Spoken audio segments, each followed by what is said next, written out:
Today, we have the final episode of Off the Menu. Welcome to the final episode of Off the Menu. I'm your host, Vincent Franchini from Tumblr House, here with a manumitted Charles Coulomb. Manumitted? What, you mean like I've been liberated from slavery?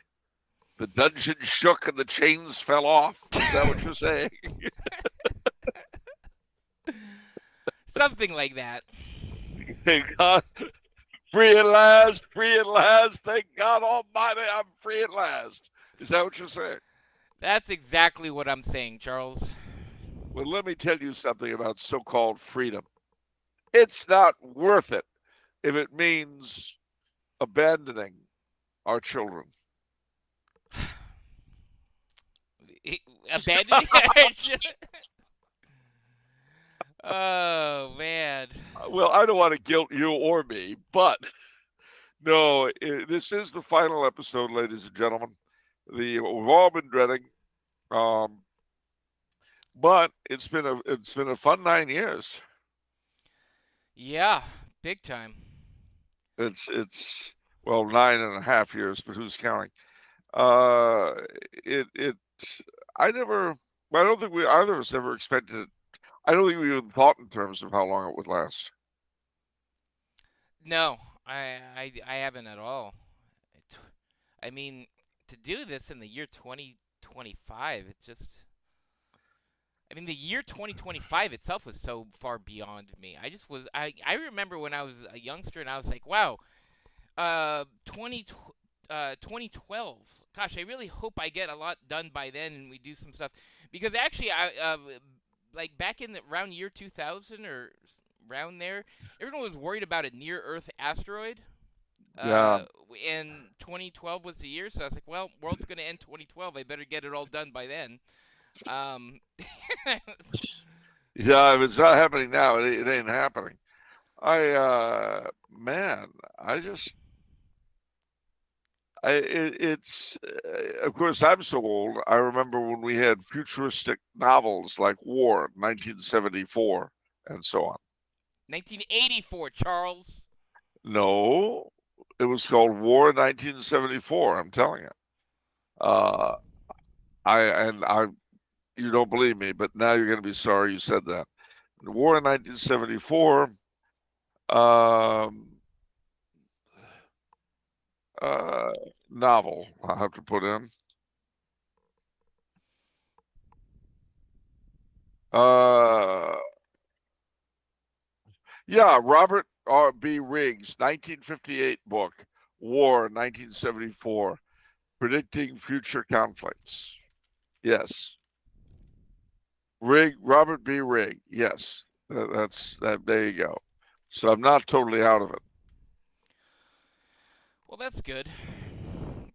I'm looking though. I'm looking for on the page to see. Are we appearing yet? Oh, we're appearing. Everybody's there. Usual suspects lined up. We got Can't Waylon, find the Andrew from thing. New Jersey, my ear trumpet. Let me see. Ah, there it is. 30 are watching. Oh, I feel like someone's watching me. That's because they are. Uh, You're always being watched, oh, Charles. that's scary. Let's see who we got. Waylon Bucephalus, my ear trumpet. Suburban Catholic, David Wilson. Bootleg, Jean-Marie Duchesne. Mon Paysan de Quebec, Christopher Feeney. Yeah, I know. My ear trumpet. Yeah, Christian Stormer, Etienne Vauclin, Joyeux Noël, Bon Vivant, I hope, j'espère. Greetings, gentlemen, from the Globalist Chronicle. Ed Thoit, yes, that's who this is. It is real 188. Howdy, Charles, of the Trumau contingent. They're actually watching me do this across town. Wow. I mean, across Trumau town. You don't know how big that is. Ave off the menu. Thank you. Thoughts on King Charles's reign so far? Well, I wish it was his reign and not Sir Keir Starmer's. Um, I think he's doing the best he can with a bad situation, to be honest. Uh, yes, I know he was soft on Islam in his Christmas message, but his own belief came through. At least I caught it. And they are his subjects.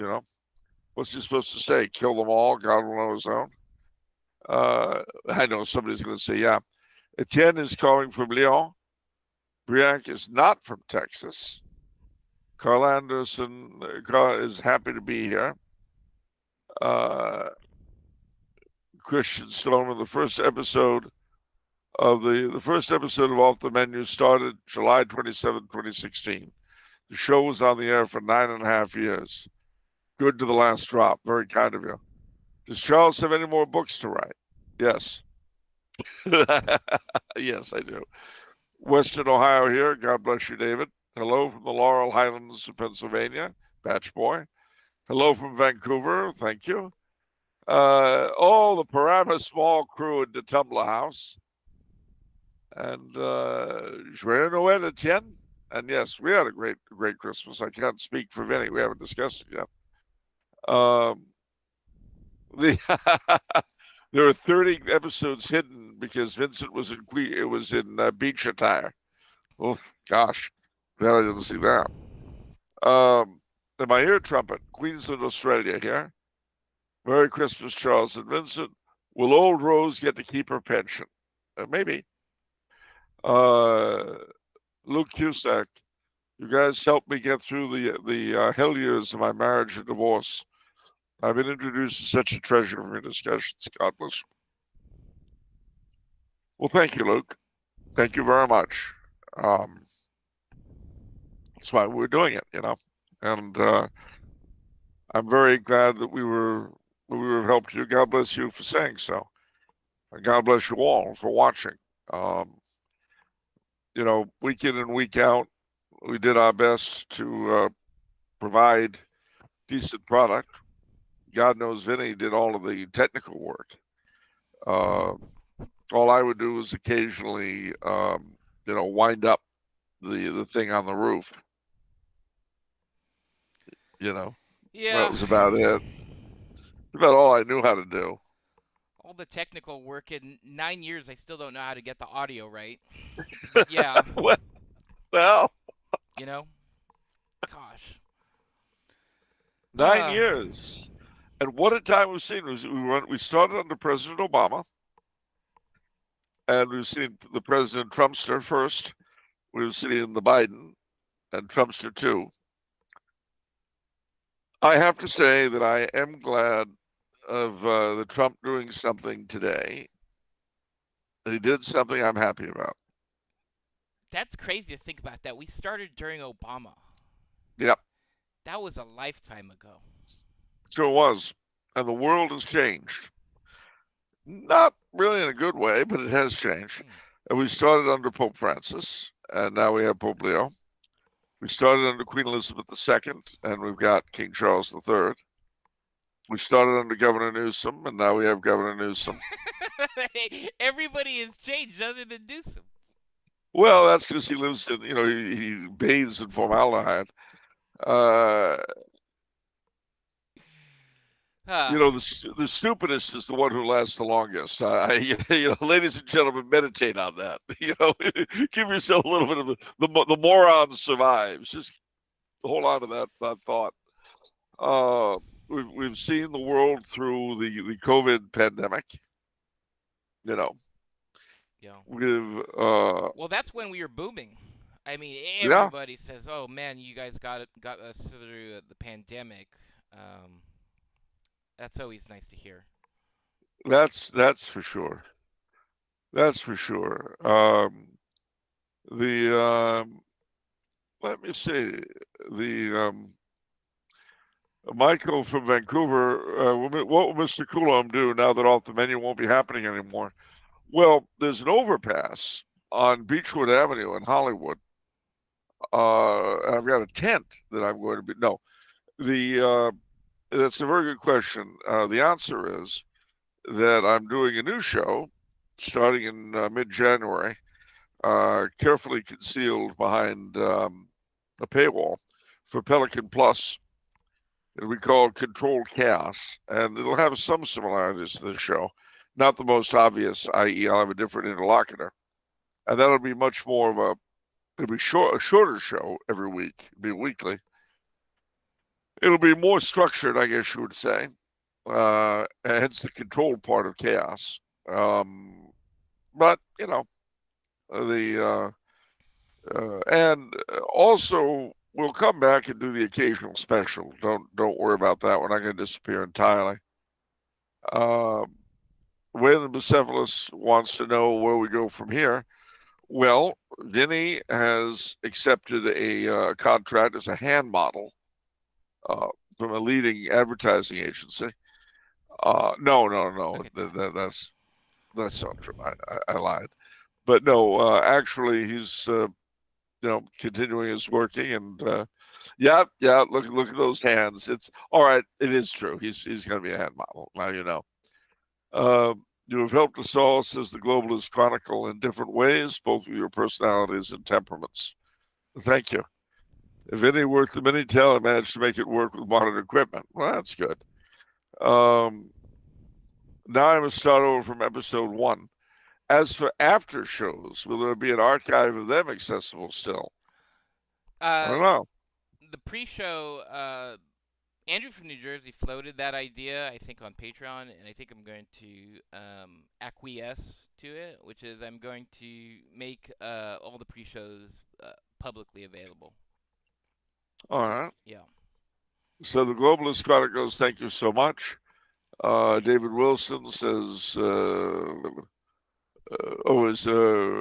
no, he's asking David Wilson if it's the land of cross-tip churches. Brian K prefers Trump 1.0 to Trump 2.0. Let me see. Last episode, yes. Get ready for Democrat-run Parliament if things don't get better. Big Pelican has taken over the show. Big Pelican did what Big Almond could not. Wow. Jen says, "Wow, my dream job is to be a hand model." There you go. Big Pelican definitely a formidable contender. I meant the pre-shows. Yes, thank you. Dan Devine says, "It is surreal to see this day come, but grateful to God to join you gentlemen for the last hurrah." Okay, I feel triggered. Dan Devine is an Irish American. The Last Hurrah is a novel about a morally bankrupt politician, Irish, in Boston. And I feel triggered. That's all. Merry Christmas, gents. Will I do an episode with Nick? Nick at night? All right. Do you think that's what they mean? I have no idea what Nick they're talking about. Saint Nick? Oh, Fuentes? No, that's not Saint Nick. That's not Saint Nick. No, Saint Nick is Santa Claus. Saint Nicholas. Alrighty. Where do we go from here, Charles? Well, that's a good question. I would say that when the show is over, we should both go into retirement. And it would be good if one of our viewers had a hotel in the Bahamas. He didn't mind giving us free accommodation at. Mm-hmm. That's where we should go from here. However, I have a strange feeling it's not going to happen.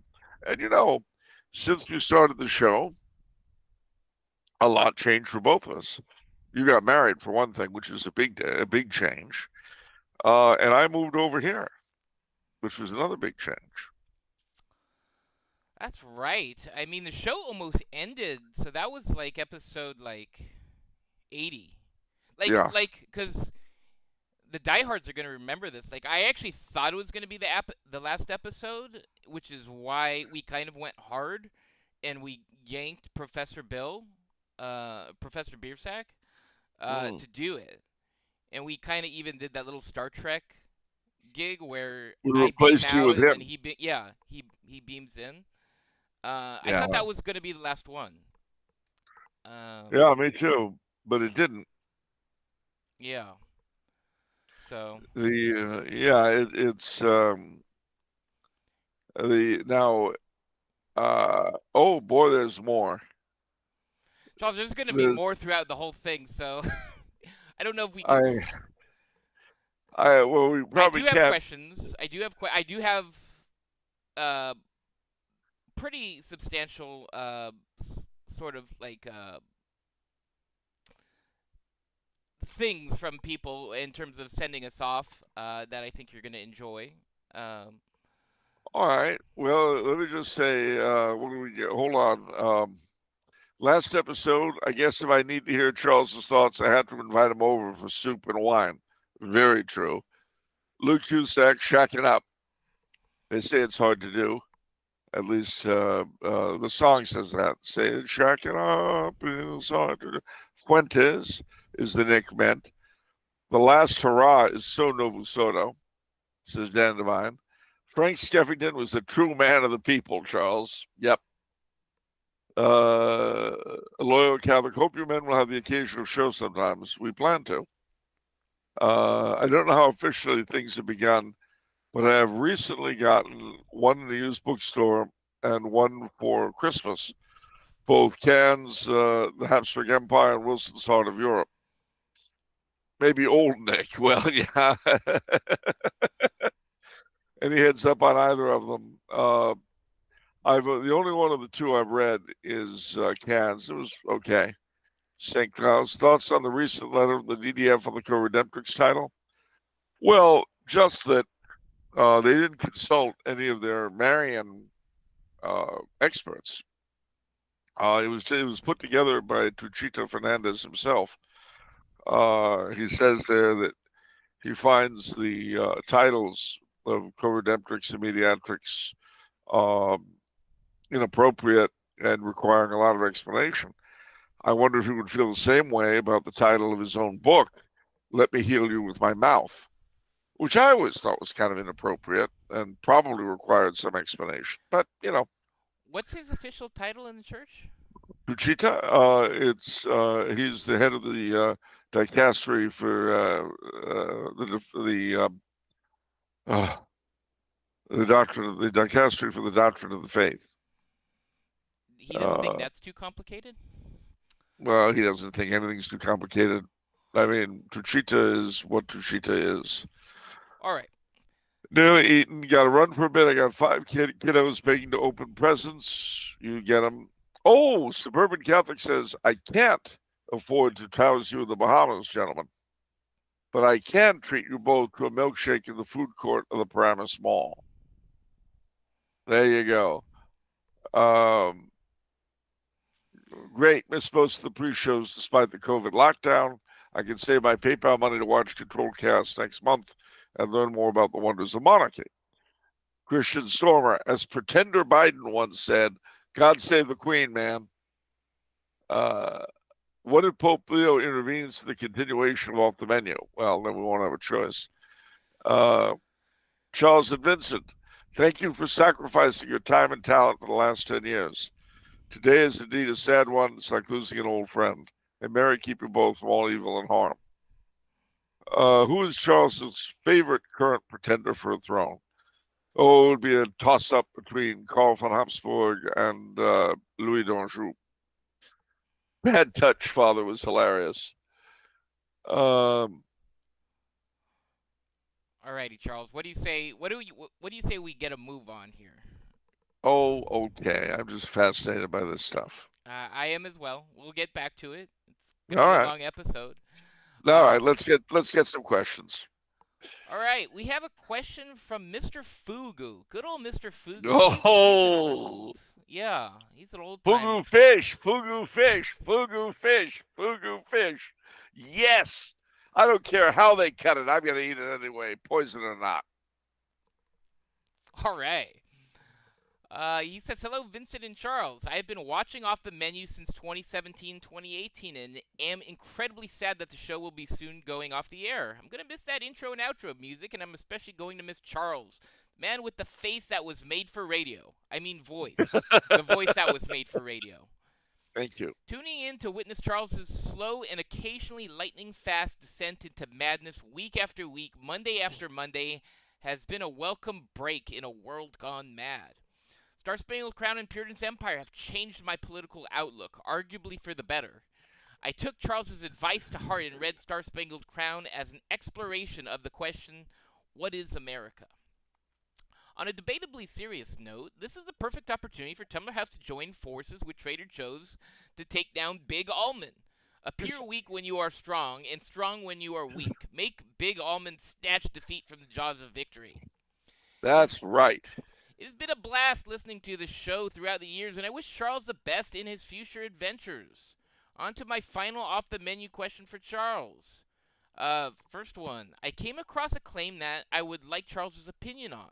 The claim is that in order for traditional monarchy to be established in the United States, it would require a precursor of at least 4 generations of an integralist third position government.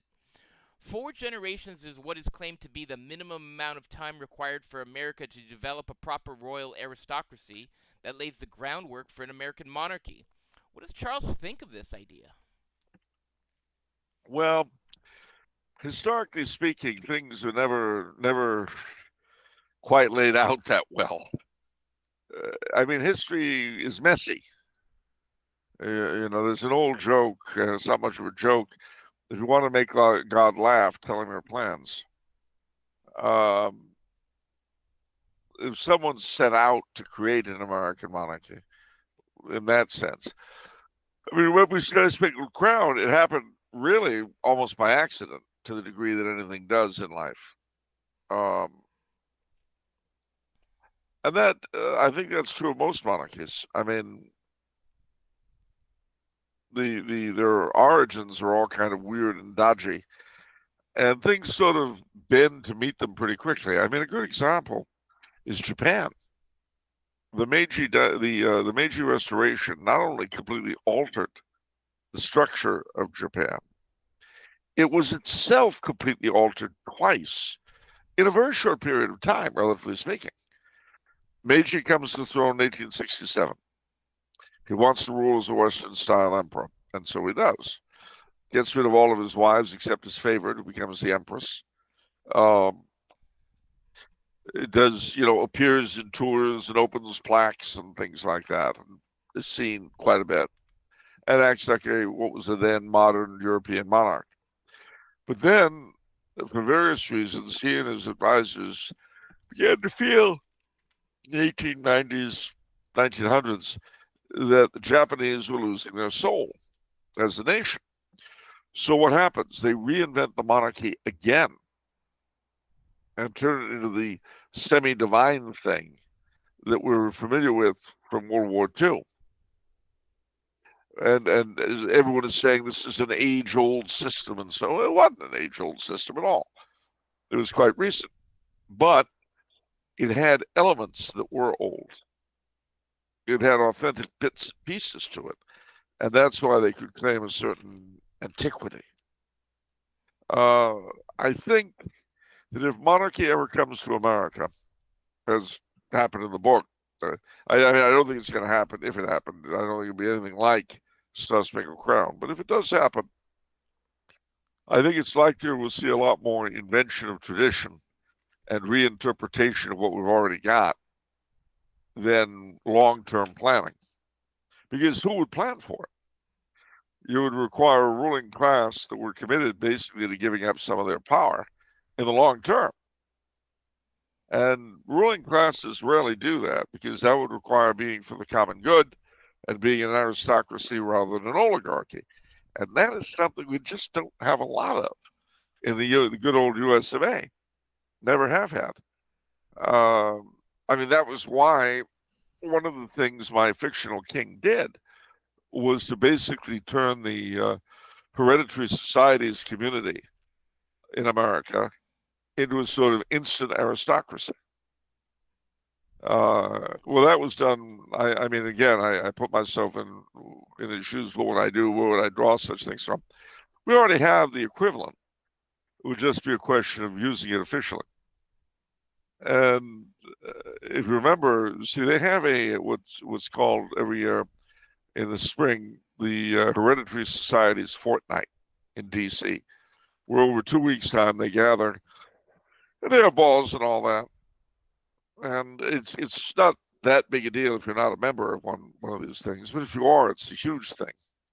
And my narrator in the book says, of course, it was not the enormous event it is now, but uh, I suspect something like that would happen. You'd have an amalgam of what passes for aristocracy now with whomever the top people were that were key in bringing the new monarchy into existence. Hmm. Uh, but the new monarchy would immediately draw on whatever it could for legitimacy. I mean, that's why I had my king basically literally wrap himself in the flag. Hmm. All right.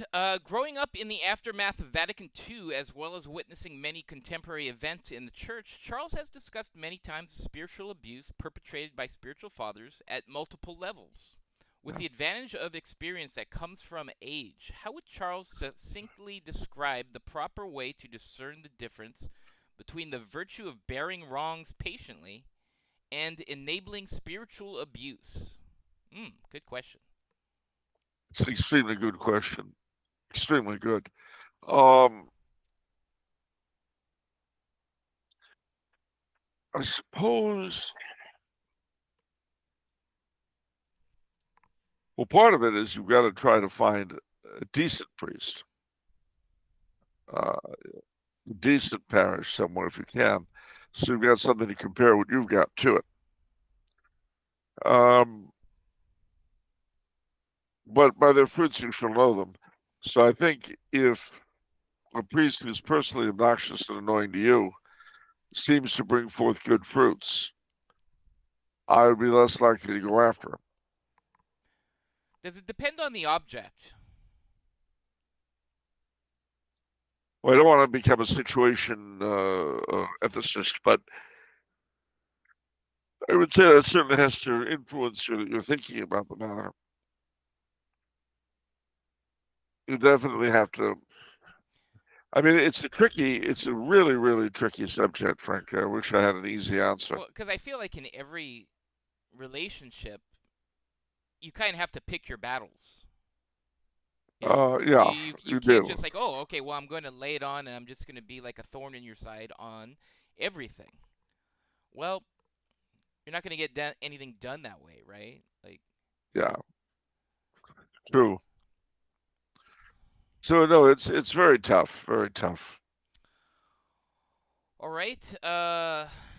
In 1 Timothy 5, verse 8, it says, "But if any provide not for his own, and specially for those of his own house, he hath denied the faith and is worse than an infidel."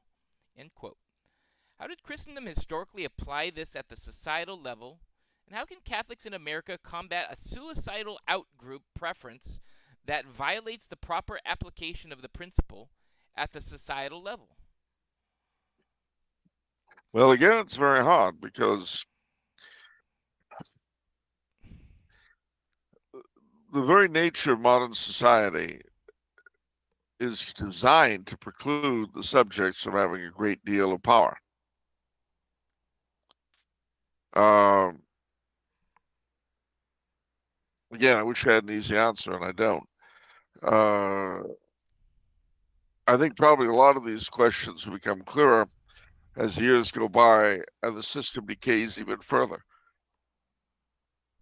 It's really hard to give you a one size fits all answer to that topic. I'm sorry, I wish I could. Um, you have to look for your opportunities. That's all. Alrighty. Next, we have something from Top Money Man, Top Floor Executive Jonathan, who says, would you read what is it? It says Philippines. Oh, Philippians. Is that it? Yeah, 3, verse 13, 14. So I'm going to do that. It says, "No, dear brothers and sisters, I have not achieved it, but I focus on this one thing. forgetting the past and looking forward to what lies ahead. I press on to reach the end of the race and receive the heavenly prize for which God, through Jesus Christ, is calling us. And so then, now Jonathan goes on to say, and then I top money man. I still get a laugh when I remember the first time you said that. Jonathan, have always been proud to support Off the Menu since mid 2019. The fun times, the information both you and Mr. Charles have shared will stick with me forever. Whenever I have a new coworker, I always at the Christmas time share the story from Charles when he was with the King of Rwanda, and he was This, confused, and the King of Rwanda was confused with Kwanzaa, but instantly knew Christmas. And I want to leave you, Air Charles, and all watching with the words of Xerxes. Plan and prepare for every possibility, and you will never act. It is nobler to have courage as we stumble into half the things we fear than to analyze every possible obstacle and begin nothing. Great things are achieved by embracing great dangers. From the bottom of my heart to you, Senor Don Vinny Franchini, and to you, Roy Charles Coulombe, thank you from Top Floor Executive Jonathan. Alrighty, thank you. thank you, Jonathan. All right, we have a bunch of questions from Tim. Now, Tim actually, I yanked one of his Patreon comments because it was really gave me the feels. He says, I think watching the last show is going to be like Sam, Mary, and Pippin watching the last ship leave Middle Earth.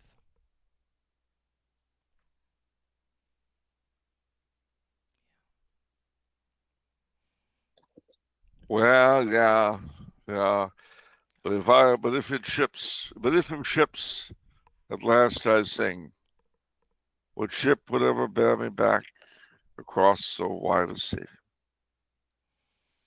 Hmm. Yeah, I always think of the last line of the main part of the Lord of the Rings. Well, I'm back, Sam said. Yep. Yep. All right. Tim says, I've been trying to figure out how to properly express my gratitude to you both for this show, but can't come up with anything very eloquent, so I will have to resort to bullet points. While I knew about Charles before then, it wasn't until 2017 that Off the Menu showed up in my YouTube feed, and I was elated to know that I could feed on those wonderful Charles truth nuggets every week. You quickly went from one of my favorite shows to one of the only shows I think was worth watching, which is why your departure is such a loss. I appreciate your decision to make the show to not make the show reactionary. I think this helped keep the show more positive and not just another depressing channel about the latest scandals out of Rome or Washington. I appreciate that Charles had the humility and maybe even courage to say, I don't know. I appreciate that while you both have your trad leanings and criticisms of the state of the church, some of which I share, you didn't turn the show into a, quote, just bash Vatican II, the new Mass, and anyone who doesn't agree with us type show. I appreciate that you both remember that it is not a mortal sin to laugh. You guys certainly know how to enjoy yourselves. Maybe a little too much. But it was such a fun show. I mean, Vinny dressed up like Gandalf one year. Who else does that? That was a good year. It was. It really was. I appreciate you two didn't get into cross-channel fights with other podcasters in an attempt to destroy or annihilate them just because they disagree with you. I hate clickbait. Finally, what I appreciate most and what was most helpful to me was the history lessons. I can't say that our modern times are more pleasant, but they are more bearable now that I know more about history. I think we moderns like to glamorize history, thinking how perfect everything was so we can complain about our modern times, and no one has it worse than us. I also hate the Victim Olympics. But I have No learned more of a victim than you'll ever be. But I've learned about a lot of similar problems that our ancestors lived through, and many survived it. So Yeah. can we. Plus, we do not need to be thankful for what we do have. I have my issues with church and state, of course, but I rather like indoor plumbing and antibiotics, thank you very much. Thank you both for what you've done. I wish you well, and of course, God save the king. P.S. Charles didn't make me a monarchist, but he kept the idea alive after the mad monarchist stopped blogging. From Tim. Postscript, I don't know if this was good and proper, but Triggered Charles was a guilty pleasure of mine. Most episodes where he showed up was a good episode. I think my favorite clip was Britain as history's ultimate villains in the episode titled Rome of the West. It was a perfect example of what I liked about this show. I always tried to get Triggered Charles. I felt like Triggered Charles was sometimes lurking, and I just felt like everybody. I felt like everybody wanted it so much. Just like I feel like everybody wanted, like, Charles to trigger me. Like, they just love when we antagonize each other, I feel like. Well, they did. I mean, basically, let's face it, we love our audience, but they are like the Roman Colosseum. I mean, they wanted us to just cut each other up, tear each other apart. We know this, but it's okay. We were like, I mean, the gladiators are the same way. They looked up and they loved their audiences. I mean, they knew they wanted to kill each other or at least be eaten by wild beasts. But that's fine. Anything for our beloved audience, really. And if it means being torn to shreds by a European brown bear, well then, hey, that's that's that's entertainment in the immortal words of MGM. It's what I mean. Hey, why do people constantly come to Rome from all over the empire and audition at the Colosseum? Now they know that 4/5 of them are going to die, but it doesn't matter because you get those 15 minutes of fame. No, seriously, I appreciate all of that, to be honest with you. And I have to say, from the very beginning, both of us were horrendously opposed to the whole let's get into a feud with other podcasters. I mean, a stupider waste of time, I can't imagine. I mean, why? Why? Well, I just feel, you know, you can use a Lord of the Rings metaphor for so many things, but I can't help but feel like that's elves and dwarves infighting or something like that, too. Same It team, bro. is. Same team. Yeah, I mean, it's just nuts. So, anyway, um, and of course, I shout out, however, to Peter Barlow and Ask Oki. We got to do this. Uh, it's we actually, I think it's safe to say, we met so many really neat people in the course of this show. It, I mean, to put this another way, all right, we doubtless provided a great deal of service for you all and so on, but you reminded us by your sheer numbers that there's a lot of decency out there. There are a lot of really good, nice, pleasant, hardworking, hard-thinking, devout, good people out there doing the best they can to stay sane in a world gone mad. And that, believe me, it's a real shot in the arm. Did you want to jump back into reviewing the chat? There's a lot of Yeah, activity, a lot of gratitude going on. yeah. Let's see what we got going.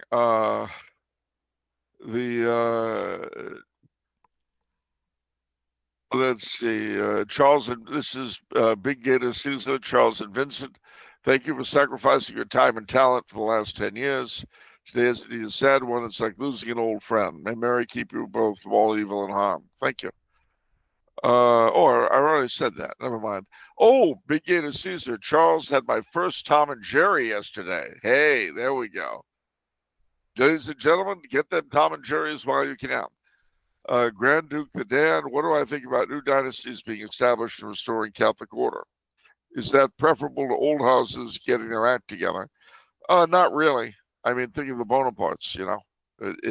It causes other problems.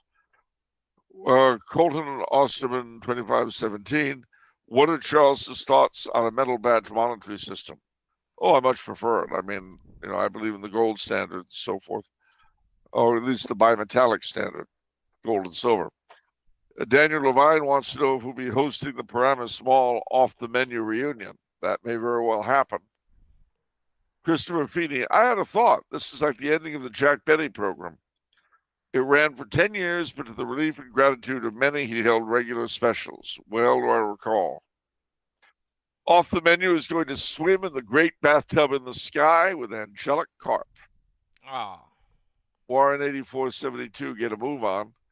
Do you, Victoria, if you know anything about what do you think of the proposal of the Brazilian Senate to have a referendum on the restoration of the monarchy?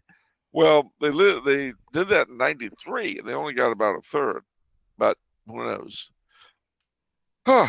ETGK Hinterland says, thank you for all of the many great hours of informative entertainment. Oh, Michael JCDO 335. Have we finally seized the memes of production? Yes. Nationalize the memes of production. for the common good. You mean the company crock that things keep falling out of for the common good? um, let's see. Grand Duke Dan 7029. Is the strength of the claim of the Catholic faith more important for a pretender to the throne? Uh, I think you need both. You know, I was hoping we get to episode 365 so I could watch a different episode every day of the year. Very good. Um, it was heartening to listen to the only show more insane than our world. Semi divine. You hear that, Dan? Yeah. Uh huh. Got to run. Thank you all from the shows. And God bless. That's our man Ed here in Trumau. I think that if we got monarchy, Republican positions might evolve into monarchical ones. Well, yeah, quite possible. Please give a thumbs up to the video. The governors might go through the same transition the Dukes did. We don't know until when it happens. Merry Christmas, everyone, says Cliff Wheeler. Look forward to catching this later. Just thought I would check in while it's live. Thanks for all the great shows over the years, Charles and Vinny. Thank you for watching, Cliff. Gonna miss the show. Let's do final Merry Christmas. No, no, no. James Delaney. It's sad to see this go. You have no idea. Charles has an idea. Well, yeah, James is a descendant of the great loyalist of Maryland, Daniel Delaney. Um, where'd that go? Boy, it just zipped forward, man. I was just, well, anyway, Dan, thank you, wherever you've gone. Ah, there it is. Just found how much this show has changed your outlook on politics and life in general. Thanks to you both for many years of service. Thank you. So rare these days, says the Globalist Chronicle. What do I think? Oh, the €5, the donation. What do I think about new dynasties being established and restoring Catholic order?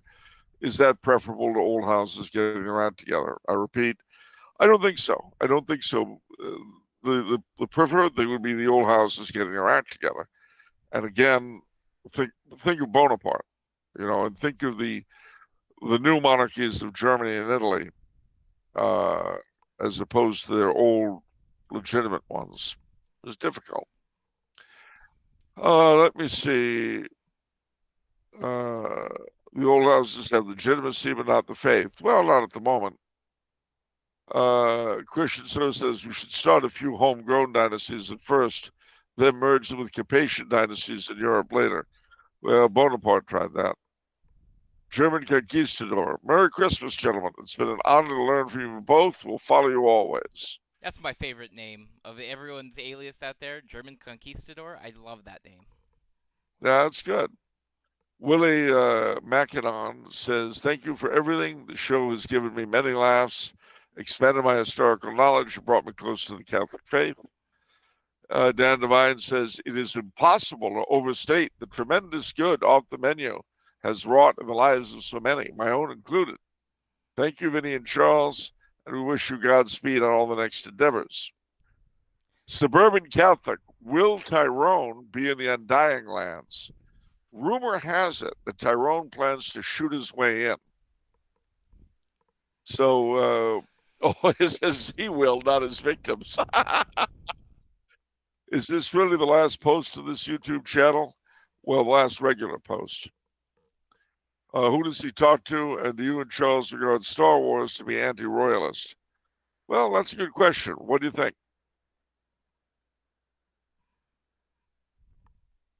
Hello? What? Are you asking me? Yeah. What was the question? Sorry. The question was, are you paying attention? No. Do you and Charles regard Star Wars as anti-royalist? No. Um, I think it's complicated. I don't think it's either here. I don't think it's here or there. Um, I think it's weird politics. I think it's like the whole thing is about balance, where it's like, oh, Uh, not dictatorship, not communism, but somewhere in between is the balance. So I don't know. But yeah, who's looking for Star Wars for that kind of thematic talk? the Empire. Christoph Feller, 84, says, I'm a convinced Republican, but I like the Catholic queens of Europe. I like Matilda, the Belgian queen. I like the Tizia of Spain. Well, there you go.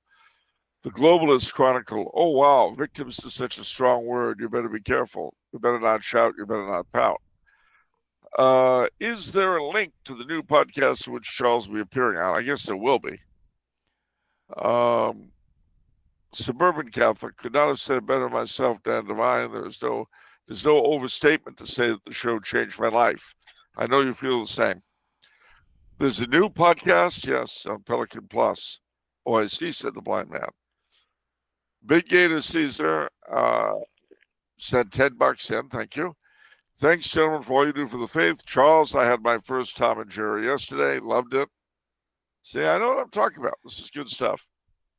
Charles, Oh, Vince, what's that? Charles, do you call Dan Divine Dan Semi Divine? I might have done. Okay. Dan Semi Divine, yeah. Okay. Or Just curious. Demi Divine, maybe. All right. Semi or Demi, either way. Not to be confused with Demi Moore. Right. Vincent's introductions are great. Blood, bread and circuses. Yep. Vincent, you did a great, this is Globalist Chronicle, you did a great job on triggering Charles. And Oh. Charles doesn't have trouble triggering others. He's just always helping people. See, someone who gets it. Uh, Robo, what do you mean, ha? Just popping in to say thank you for all the episodes. Lots of lessons learned from this show. Um, the According to AI, the specific event that triggered discussion was an episode like the May 29 episode where the host Charles Coulomb and guests discussed open letter accusing Francis of heresy. Well, best not to speak ill of the dead now, I guess. Erstwhiles, thank you so much. I have been listening for years, but messaging for the first time. Well, thank you. I've learned so much. Thank you. May God bless you both. Christoph Feller, 84. Would Mr. Coulomb do a speech on Maximilian I of Mexico? Sure. Maximilian was the last chance Mexico had for a truly independent government, independent of the United States, that is. That his murder was a terrible thing is shown by the fact that the two generals he had who died with him were offered their freedom if they would renounce their allegiance to him, and they refused. Now, the only way that could be the case is if these two close collaborators of his thought he was really worth dying for. I don't, it sends a chill up my spine when I think about it. Arch Davy, for any looking for something in the spirit of off the menu, check out Lovecraftian Christmas carols. YouTube's replete with such gems as I Saw Mommy Kissing Young Sothoth and Go Summon Up the Deep Ones. Oh. Christian Stormer says, after the show, I'm going to go get a Tom and Jerry to think about the old times. Suburban Catholic asks, can Peter Barlow get Charles a free Ask Okie bespoke suit?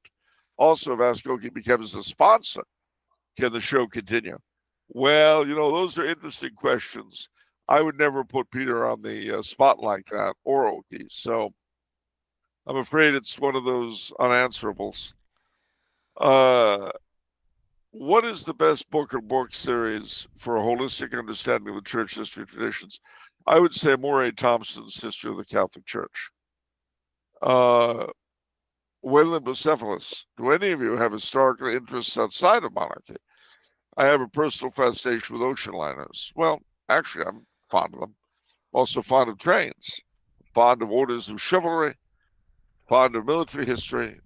Yeah, there's a lot. Fond of forests and hunting and natural history. Well, lots of stuff. Christian Stormer. Uh, oh, where did you go? Um, Gosh, boy. It, it's okay, Charles. So let's go back to read some of the questions from the patrons. Yeah, please. I just, yeah. Oh, I finally found where I'm going. The new show I think is called Controlled Chaos. I think it's also behind a paywall. Too true. And lastly, for the moment, for this second, William Mackinnon says, if I haven't been to a traditional Latin Mass before, how should I prepare for it and what should I do when there? Well, look up an old missal online, look up Tom Garanger and the liturgical year. Alrighty. Uh, Nicholas sent in a comment and a question, a couple questions. He says, I have a few things to say for the final episode, if that is okay. That's okay. Greetings to the magnificent Charles and the illustrious CEO of Tumblr House and the U.S. Mental Hygiene Czar. Wanted to say that I have been financially contributing since 2019 and watching for longer. I was cast down from the top floor executives for expressing concern about the Friday mackerel and have been doing penance on the custodial crew. Yeah, that's. Okay. I want to thank you for speaking up. I think Vinny will have an alternative view. Look it's incentivizing to work your way to the top. If you don't like Friday mackerel, then why are you? Apparently, you don't dislike it enough to be on the custodial crew. You have to rise above that. See? And also, it's penitential. I thought we'd been over this. Mackerel for Lent, we're not just looking out for your financial well being, we're looking out for your spiritual well being as well at Tumblr House. The problem is that the fish starts out as whitefish on Monday and ends up as mackerel by Friday. There's another word for it than transformation into mackerel. What's the word for gaining more nutrients? Well, in this case, I think it's probably rot. All right. Nicholas goes on and says, you both have been with me through some very hard times. Being unable to go to Mass during the dark time, being unemployed and living at home, and the general loneliness of life. I will miss this show. The culinary delights of vodka and Ovaltine. Actually, if my memory serves me correctly, I actually think it was tequila and Ovaltine. That was the time where you're being crazy and you're recommending tequila with Ovaltine, I think. And I think I was so frustrated at that. I ended up putting it on your Wikipedia that that's your favorite drink. Good old fashioned Charles Coulomb tequila and Ovaltine. Yum. And I think I took a screenshot of that on your Wikipedia. All right. Chow mein sandwiches. Yum yum. The majesty of the Paramus Mall. Oh, the majesty. And the ongoing ethics investigations at the Coulomb Home for Upset Celebrities. And all the jokes and memories. I hope so much that we still get updates on the tower, Charles, and maybe even have other guests for special occasions to keep the fire going. Absolutely. Yeah, I will miss you so much. You have impacted me more than you know, or who will ever say anything. Thank you for the years. These days have, having passed by, shall never pass by again. true. Yeah, I do have to say something specifically to Nicholas. Specifically to Nicholas. Nicholas had sent in a piece of fan mail. I don't think I ever told him this. He sent it to his maybe several years ago. I don't know if it was before COVID, but and it was the nicest letter I've ever received. Where I think he had an old timey typewriter that he used for like literally everything, and he sealed it with a wax seal. Yeah. And he put his like wax mark on it on the seal. That was like the coolest thing I've ever seen. And ever since that, I said I have to do that. So when I send letters now, it has to have the wax seal like that. And because of you, Nicholas, that's what I do now. So thank you so much. It's just super inspiring, that sort of presentation. So thank you. All right. So Nicholas says, I do have some questions. I would like for you to share a recap on our friend Oswald Dupree, and also share how you came up with the character. Is he based on a real person in your life? Ooh. Well, no, not really. Oswald, Oswald. I mean, in so many of the shows I enjoyed as a kid, Star Trek, um, The Twilight Zone, and things like that, and a lot of the comic books, there would be, supervillains versus superheroes, the matter antimatter type characters. And so it just struck me, what would be the opposite of me? And it would be someone who idolized the 70s. To put it politely, I don't. It would be someone who was afraid of getting old, which is not one of my major fears. It would be someone who basically epitomized everything I dislike about that decade. You don't And like that, You don't like Jufros? no, I don't like Jufros, nor do I, nor do I. I don't like Jufros. I don't like polyester leisure suits. I don't like chest wigs. I don't like big round buckle belts. I don't like flared trousers. I don't like Cuban heels on shoes. And all of those, the character of Oswald just really glommed onto. He loved them. That was his happy hunting ground. I mean, it really was a decade that never should have happened until you've seen big flared trousers with cuffs, uh, and and and and high heeled shoes for men. It it it was really awful. All right. And then Nicholas also says, I have heard the Kingdom of the Divine Will, a topic from your cassette recording days. You know, Is so he says that's being pushed forward again. What are Charles' thoughts on this, and would he ever do an updated show on the topic? My Ultra Vires Bad Touch Fly. There we go. well, that's definitely ultra vires bad touch. No, it's like Medjugorje. Uh, I've made myself plain about it. I don't have anything new to add to it, and I don't have any desire to go into an anti-crusade. Well, Um, I feel like it's not even your role. Like, no, that's this is what the church hierarchy's for. yeah, they do exist for something other than sucking up money and hiding under the bed during COVID. Oh, and smacking around the trads. That too. That they can do. They're good at that. But other than bullying the weak, this is the kind of thing they're supposed to be doing. I mean, it's like apparitions. It's like anything of that sort.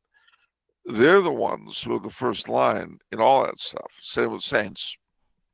So anyway, Okay, Malbranch Davidian has a bunch of questions. He says, "Could Charles please tell us about what, if any, temperance movements existed in medieval Christendom or in earlier times in Catholic countries?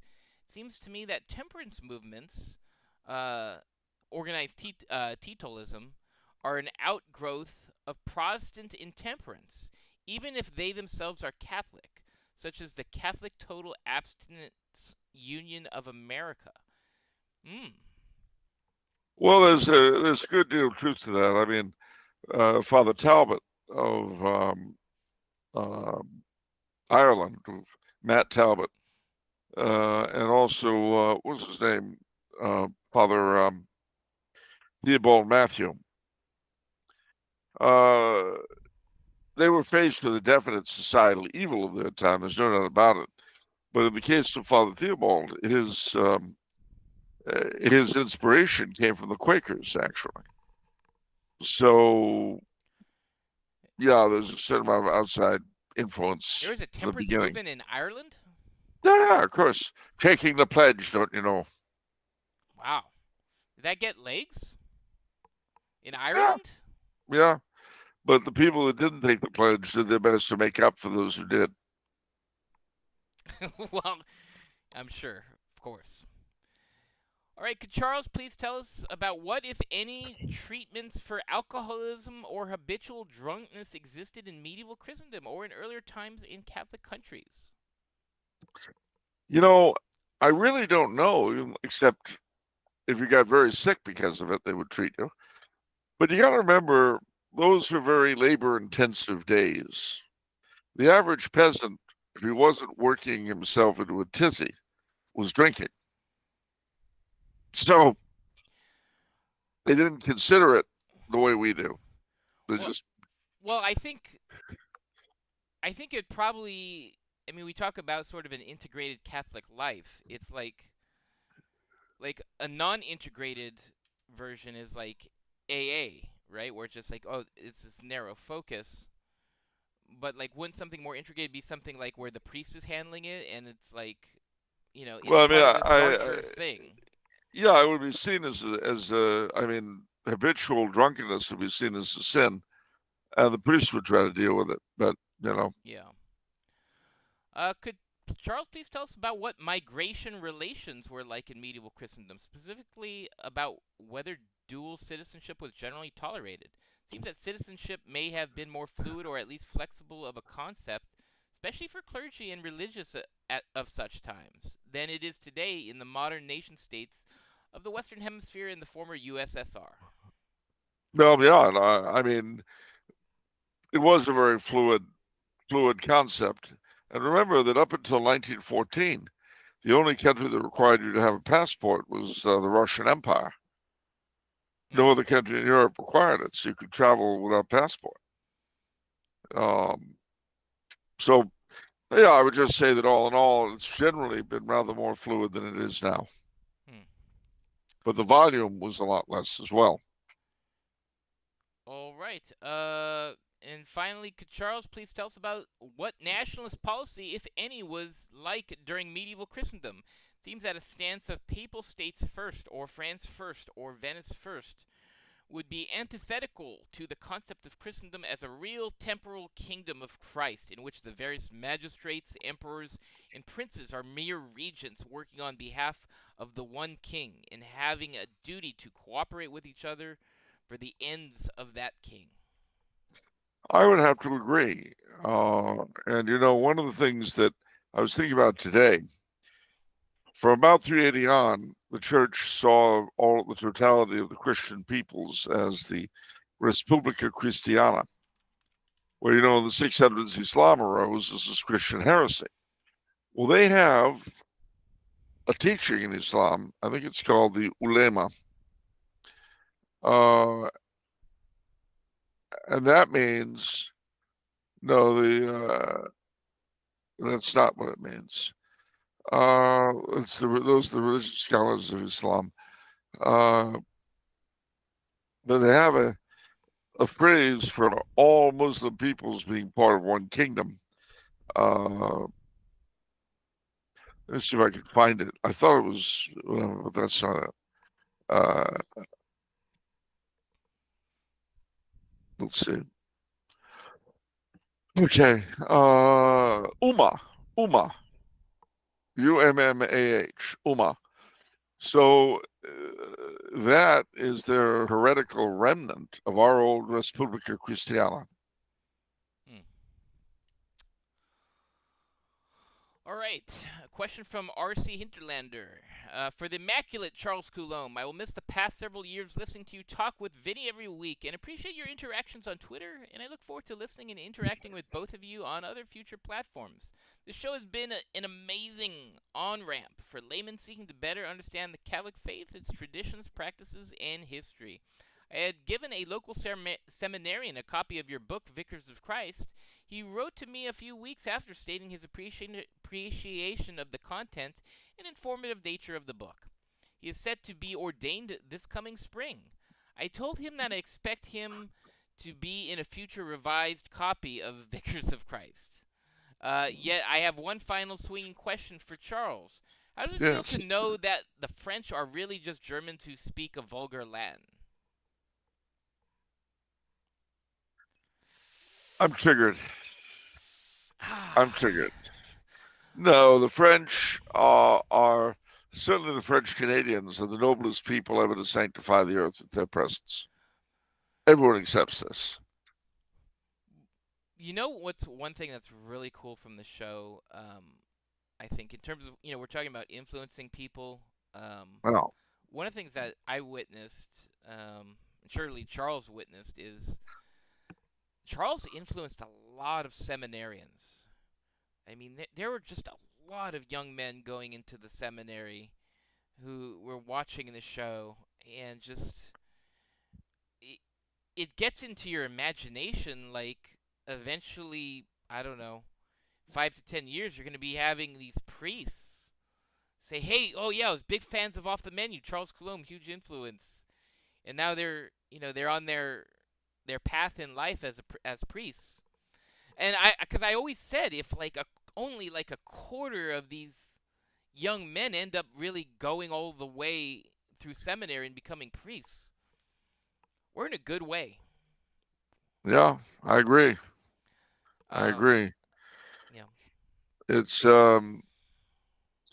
again. I mean, it's been a long, strange what a long, strange road it's been in the immortal words of Jerry Garcia of the Grateful Dead. Uh, but it has been a long, strange road, and we've met all kinds of interesting people on the way. Uh, yeah. what can I tell you, ladies and gentlemen? Anyway, what else you got? All right. Well, did you want to do some more chat? Yeah. Let's get up to the chat. Let's see what we got. Okay.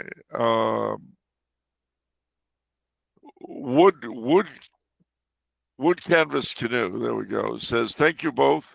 Your work brought me to the faith, and with me my two friends, each of whom has brought their family to Christ. If we are to know them by their fruit, you are well known to our Lord." Thank you. Thank you very much. Pontifex 5 was here. We're grateful. Jean-Marie Duchesne, this is a somewhat emotional moment for me. I know I'll be able to see more of you both in the future. Thank you both for this wonderful gift of a show. I've learned much of the good influence. Well, mon cousin, c'est un grand plaisir pour nous. Euh, pour moi, une bonne influence dans le pays de mes ancêtres, c'est un, c'est un grand bonheur. Un grand bonheur, euh, un incroyable bonheur et honneur. Um, what principles should one follow for designing a good flag, be it national, familial, or otherwise? Well, it should be rooted in whatever the traditions or heritage of the group is. Uh, Charles taught me many things as a man. and I smoked my first cigar with him in Vienna. But it was really nothing compared to the hot chocolate with rainbow marshmallows where Kate met Wills. That's the semi-divine Dan. Uh, yeah, yeah, we had some pretty great times. Laura Anderson, thanks, guys. We'll miss you. Merry Christmas. Thank you, gentlemen. Lady Rotha. Uh, Warren, 8472. The empire gave employment to millions, billions even. That's true. Palpatine, says Wayland Bucephalus, is supposed to be a mixture of Caesar and Hitler, and neither was really a monarch. Absolutely. Archdavi, space Buddhists against space fascism in space Vietnam. That's so stupid. Can't argue with that. German Conquistador 08, Star Wars original canon ends with a triumvirate between the Empire, the Republic, Senate, and the Jedi Order. Warren 8472, they even bought out a company that couldn't sell its mouse droids. That's care for the people. Christian Stormer, the new podcast doesn't start until January, correct? Grand Duke, the Dan 729. How do you turn monarchism into political action? At the moment, it seems like wishful thinking and anemoia at best, and LARPing at worst. Now, that's a very, very, very good question, and one that I've wrestled with, since I was in high school. There's no easy answer, but I would tell you this. You might ask the same you could have asked the same question of Voltaire and Rousseau. The trick is to try to get the right ideas into the mental bloodstream. And in God's good time, the people capable of making them real will appear. And that's where we are at the moment. We'll see what happens. Christian Stormer, the podcast on Peloton Controlled Chaos. Laura Anderson, why would Prince William remain Anglican? You'll have to ask him. Oh, excuse me, it's Dan Simply Divine. Thank you. Ooh. Well, see, he was named after the Episcopal Cathedral in New York, St. John the Simply Divine. Ah, okay. Christoph Fellner says, I still consider Augustus an interesting emperor, together with Marcus Aurelius, Trajan, and Vespasian. Didi Des, I'll be subscribing to Pelican Plus. Thank you. Suburban Catholic. One of my favorite segments of the show was when Charles would look up some local restaurant and start reading the menu on the air. I always wondered about that because we got so local, hyper local and specific. I was wondering what people from other parts of the world, like if they're like tuning out or super interested. I guess so. I guess they're interested. Well, since that's where we are, I'm going to go to Max's Mexican food in Monrovia, where I ate last week. I don't think I've been there. Matt, you never been to Max's Mexican cuisine? It's in the old La Parisienne space. Oh, well, that's Duarte. Duarte. Well, they say Monrovia, But yeah, their lunch and dinner menu. No, we don't want North and Susan. We want Huntington Drive. There we go. All right. Quesadilla de queso, quesadilla with grilled vegetables, quesadilla con carne, shredded beef, carne asada, steak, chicken, or carnitas. Quesadilla camarón, shrimp a la carte. Queso fundido, melted cheese with chorizo. Chicharrones a la carte. Nachos, chips, beans, and cheese. 2 flautas. 3 taquitos, super nachos. Martha's guacamole. I've never had it. I don't like avocado. There, now you know. They have the salads. We'll pass over those. Now the caldos, the soups. This is where I go crazy at Max's. Menudo. Caldo de albóndigas. That's meatball soup with vegetables. So good. Pozole pork. I love it. Pozole verde chicken. I love it. Fideo soup. Add meat. I love it. Cocido con arroz, which is a beef soup with rice. Again, great stuff. Uh, Shrimp soup and fish soup we can pass by. But those are pretty much my favorites at Max's. And this last time I had pozole verde, just so you know. Hmm. What do you think of Father Calvin Robinson, particularly the way he articulates how the British government has the infrastructure to return their country to the faith, or their nation back to the faith? Well, he's right. I mean, Father, my favorite living theologian,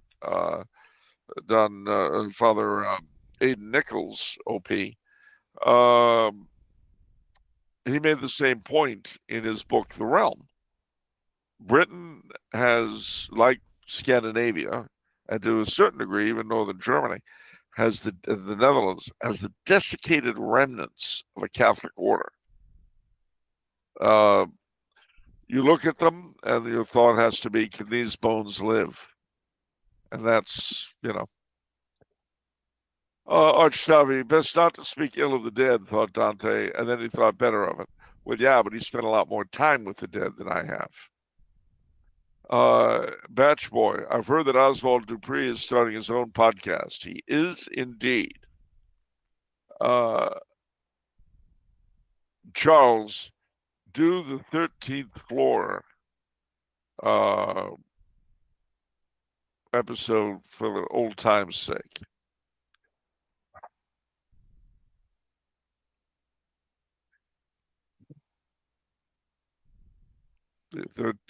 Are we up to that? Are we? I don't know. Are we? You tell me, Charles. Well, you know, The, it's funny you should ask, because the last time, just last week, when I was at the tower back in California, I pushed the button. The thing opened up. There were, all the Christmas decorations around it and all that. I go in, the door closes, and then all of a sudden I realized it was the 13, when there normally isn't 13. mm-hmm. But then it goes up, it stops at the 13th floor. The door opened. I stepped through it, and I was in the lobby in front of the elevator. Mm-hmm. Yeah. So I pressed it. I pressed the button to go up to the prayer garden, which is my original intent. The door opens up. I step in, and it closes. We go up, and I see a 13. Well, there is no 13th floor. So I pressed it. The elevator stops. It opens up, and I'm in the lobby. So I turn around. I'm going up to the prayer garden. I press the button. I get back in the elevator. I get in the elevator. The door closes behind me. It's going up, and I see there's a 13. Now, there is no 13th floor. So I press the 13. It stops. It opens. I go out. The door closes. I'm in the lobby. So I turn around. I press the button because I'm going up to the prayer garden, see. And the door opens. I get in the elevator. Closes. I'm going up. And there's a 13 for the 13th floor. So I press it. And it stops to the 13th floor. I go out. The door is shut behind me. And I'm in the lobby. So I turn around. I push the button for the prayer garden, which is where I had intended to go originally. And what? You're looking a little I think bored. I think you're caught in some loop, Charles. Are you okay? What do you mean? What loop? I feel like your story is going in a circle. What story? You're talking about the 13th floor, going up to the 13th floor? Well, it's interesting you should ask about that. What happened? I was at the tower last week, and I was back in California. So I go in. I'm going up to the prayer garden, right? I press the button. I'm there in the lobby. The door opens up. I go to the elevator. It closes, and there's 13. There's no 13 on the floor, so I press it, right? It goes up. The door opens up. I step out. The door's closed behind me. I'm in the lobby. So I turn around, and I'm going up to the prayer garden, you understand. So I press the button for the purrgun. The elevator door opens up. I go in. Doors close behind me. We go up. There's a 13. And there's no 13th floor. So I press the 13. It goes up. The door opens up. I go out. Doors close behind me. I'm in the lobby. So I turn around. What? Are you okay? It.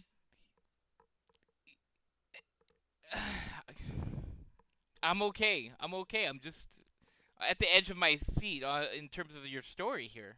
What story? Uh, well, you're going up to the 13th floor. Oh, the 13th floor. It's funny you mentioned that.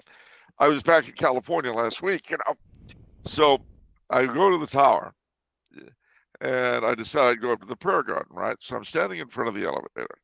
I press the button. It opens up. I go inside. The doors close behind me. I see 13. I press it. And we don't have a 13th floor, It goes up. The doors open. I go out. The doors close behind me. I'm in the lobby. So I turn around. I press the button for the prayer garden because that's where I was going. And the doors open up. I go in. They close behind me. Takes off. I see 13. There's no 13th floor in our building. So I press the 13 to see what's there. Door opens up. I go out. The doors close behind me. I'm in the lobby. So now I turn around, and I was going to the prayer garden originally. So I push the prayer garden. The door opens up. I go in. Are you okay? I'm okay, Charles. Everything's fine. Everything's normal here. How are I'm you I'm doing? I'm sorry. What were we talking about? You were going through chat. You were going through, and we were enjoying your Oh, comments, and sure, sure. yeah. That's right. Yeah. Okay, chat. Right. Thanks. Um, let's see. Good day, gentlemen. Merry Christmas. This is Efren G. Many blessings. Is it really the last episode? If so, I can't understate my gratitude for all you've done for me. My heartfelt appreciation for everything. Thank you very much, Efren. I remember Warren 8472. I remember the episode that looked like it was filmed on the 13th floor. Uh, Willie Mackinnon. Is the SSPX the best place to attend the Latin Mass? That entirely depends on your situation. Warren 8472. Did Charles say trades or trains? I don't know. Choo choo trains, says Badge Boy. Okay. Huzzah. Buy my course. Sent 10 big ones in. Charles, I'd like to know what you recommend for history lovers. Which books are the best from a traditional or sound perspective to avoid a modernist bias? Well, I would recommend my extended reading list in on Tumblr House, originally for Star Spangled Crown. You know the one I mean, Vinny? Say that again. Sorry, I was reading chat. Charles, I'd like to know what you recommend for history lovers. Which books are the best from a traditional sound perspective to avoid a modernist bias? I Puritan's would Empire. recommend, well, yeah, Puritan's Empire, but I'd also recommend the reading list, the expanded bibliography from Star Spangled Crown. Oh, right. Yeah, we still have that on the Tumblr House blog. Correct. Well, maybe you could post it after. Alrighty. Yeah, if you go to the Star Spangled Crown product listing on Tumblr House website, on the description, the product description says extended biblio. I'm just gonna post it in chat. Okay. All right, Batch Boy, it was tequila. Catholic Forever, God bless you both. I've enjoyed the show from the very beginning. Laura Anderson says G.K. Chesterton. Thank you. Waylon Bocephus, Jack Daniels, and Panda Express is a good combo. Oh, Suburban Catholic 5010. Tequila and Ovaltine is also the favorite drink of transgender Winston Churchill. Oh my gosh. Oh, Oh man. man. That was one of my What? favorite moments. I mean, you I, completely like destroyed me. That was like episode 100 or something, and that like completely blindsided me. That it was so crazy and grotesque. It just like threw me for a loop. Yeah, it was great. And now, of course, his favorite drink was Ovaltine and tequila. Of course, what wouldn't it be? Uh, And then, he probably smokes El Ropo cigars. Brian K, 5378. I forgot about tequila and Ovaltine, and I never thought I would. Dan Devine says, as they say at Irish Wakes, we shall never see the likes of him again. How true this is for off the menu.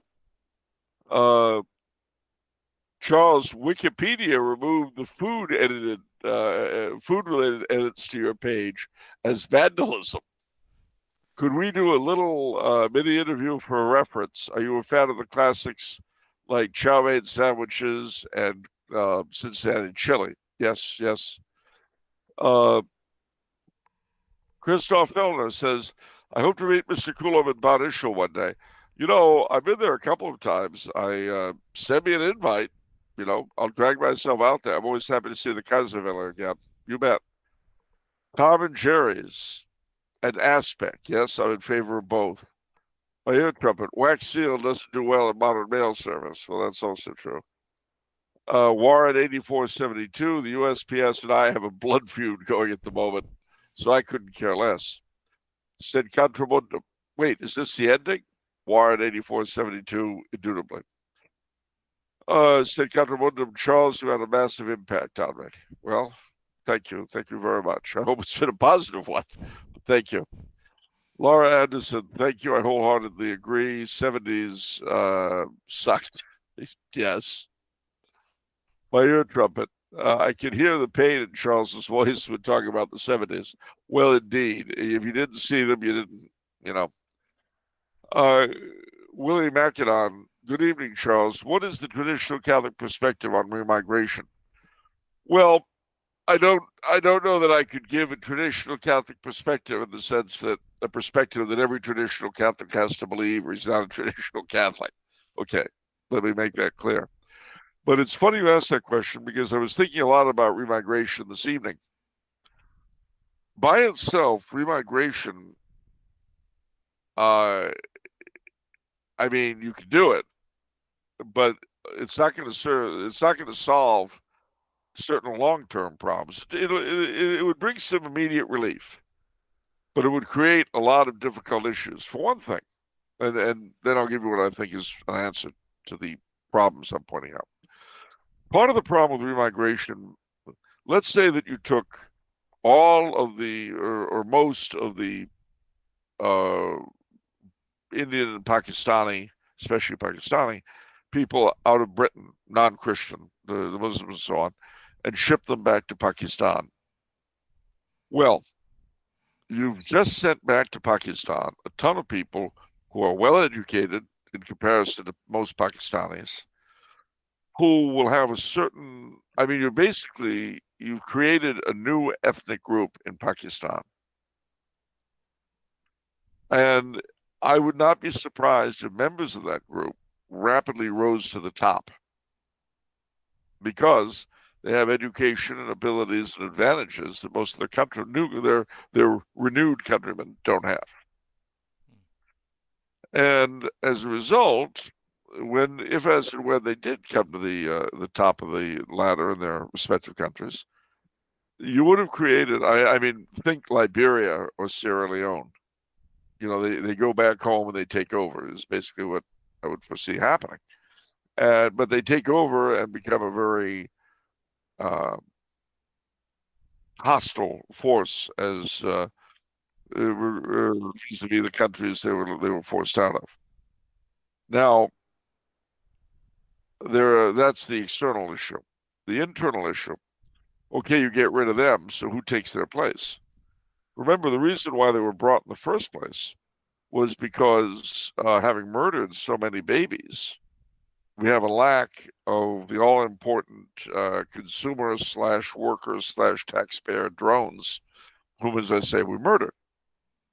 So, how do we deal with this?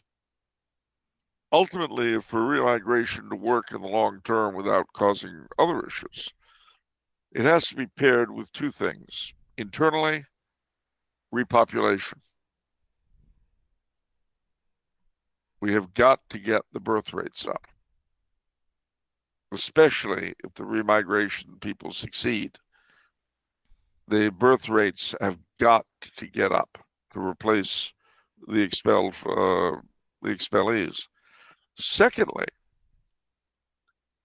we have to come up with some sort of recolonization. That is to say, the hellholes they get sent back to can't just be left to rot on their own. Now, each of these countries gets a ton of foreign aid. That foreign aid, from whatever time somebody's saying takes over in a given country on, has to be tied to behavior. You don't get it unless you do what you're told, basically. And that means a certain amount of supervision from the European side. So, but all of this requires, you guessed it, evangelization. It requires the church to regain her mission, that is to say, her salvific mission, and it requires evangelization. But anyway, those are my thoughts on remigration for whatever they're worth. Lassa says 3 plus 6 plus 1 equals carp. Skippy was delicious, Skippy peanut butter. All that Pearl shampoo really gave him a tangy flavor, I'll bet. So when are we getting some Catholic monarchy already? When we move to Liechtenstein or Monaco. Warren says when we least expect it, so stop expecting. Ha ha ha ha. Lassa 7. Some of us have taken the carp pledge. Some of us need to. Christian Stormer. That was how the show got the name, I believe. Suburban Catholic. God created liquor to stop the Irish from conquering the world. Certain amount of truth. Certain amount of truth to that. Wow. Can't argue with it. When you're right, you're right. First name, last name. Hi, Charles. I was a Baptist sophomore in high school when I first started watching. I was baptized this last Easter Catholic, and I'm now almost done with college. Love you all. You made a big impact on me. Thank you, first name, last name. Again, that's very, very kind. Willie Macedon. Has Pope Leo done a good job so far as Pope? Well, the sad truth of the matter is that we've done some good things. He certainly, was an improvement over his predecessor. But in reading his message to the Curia for Christmas, and that's a very important thing to do whenever you get a new pope, he talks a lot about mission and evangelization and so forth. Doesn't mention salvation once. And that, of course, that's very typical of priests formed in the 70s. But that's the mission of the church. And I mean, you can say, well, the church has to be, here to witness to Christ. Well, that's nice. Why? What are you doing with that? I mean, there's a lot of phraseology like that. Again, that doesn't make him a horrible pope. It does make him a product of his time. So that's something you got to bear in mind. Alexander Lako says to William Macedon, there wasn't much reason for historical Catholics to speak on the issue because mass migration was unheard of. That's also true. Christian Stormer, it would have been better if they'd had retro gaming, board gaming, and internet fad commentaries similar to Newgrounds. Well, we didn't. The Globalist Chronicle, okay. Anthony Rego, God bless you, peace and good to you all. And you, thank you. Jean-Marie Duchesne, it's the Ummah, the Nation of Islam. And Berkeley and Stephen Berekar says Ummah. And Jean-Marie Duchesne says, indeed, Muslims are somewhat close to Catholics in terms of being monarchists and understanding that there is no separation of church and state. Closer to us than Protestants in that sense. Well, in a way, but don't forget that it's the Protestant kingdoms of the UK, Sweden, Norway, Denmark that still have established Protestant churches. They've kept the form of the Catholic state while emptying out the reality. But yeah, you're right. ETG Hinterland, Quebec is our greatest ally, always. Three strange hearts. J7, the rapid spread of the cart mass is a tell. Jean-Marie Duchesne, thank you, my brother. May my people return to the faith once we held so dear. D'accord. Absolument d'accord. Trip, Hinterland smiles. If any of those men discern out like my grandfather did, their families will be better if it's God's will. Warren says, are there any seminarians, transitional deacons, or priests watching that don't forget us fellow Tumbler House employees at the Mass? Wayland Bocephus, what is Charles's opinion of my generation, the Zoomers? Well, I gotta tell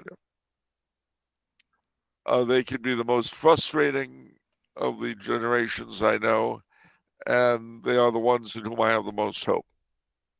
They're a generation of extremes, and because they've been pushed that way, not because they're natively that way. I can only hope for them a lot. Benedictum 212, Malbranche Davidian is an amazing handle, and I can't believe it's ever been commented on with all the questions you sent in. The Globalist Chronicle, I think it's safe to say that both of your fathers must be proud of you, of what you have achieved, and they will continue to intercede for you. Please God, and thanks be to God. And you'll be amused to know that they have the same name. It's true. Vinny's father was named Vito. Yeah. My dad was named Guy. Yep. Now, how that's the same name, I don't know, but it is. James Delaney, I hope I will see Charles in the future. May God bless all of you. Same here. I hope so too, dear fellow. Barkley on Stefan Bayraktar. Sorry I'm late. Is this the last episode only for Off the Menu? I hope we see Sikulom on other podcasts. You will. History with Connor. How could this be the end? Well, it is. Eche Passe. Augustus is my personal hero. Simon S. Pizer. I was not expecting that it would come to this. This show answered many questions of mine. God bless you both. Anlia Foyle gave us 5 big ones. How could clergy or laymen go about reseating royalism without being shunned by their people? You know, I would recommend an essay of mine, which I believe is on Tumbler House. Are you a monarchist? Right. Yep. Still there. Go there. I mean, the trick is to ask people, to show people that what you've got to sell is really what they want. History with Connor. Mr. Coulomb, is there any hope for the common people of Central Europe to return to the Habsburgs? Well, there's always hope. The problem children are the politicians, as they always are. Uh,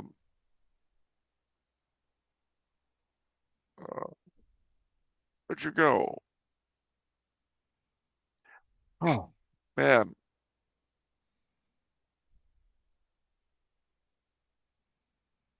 Man, it's easy to lose.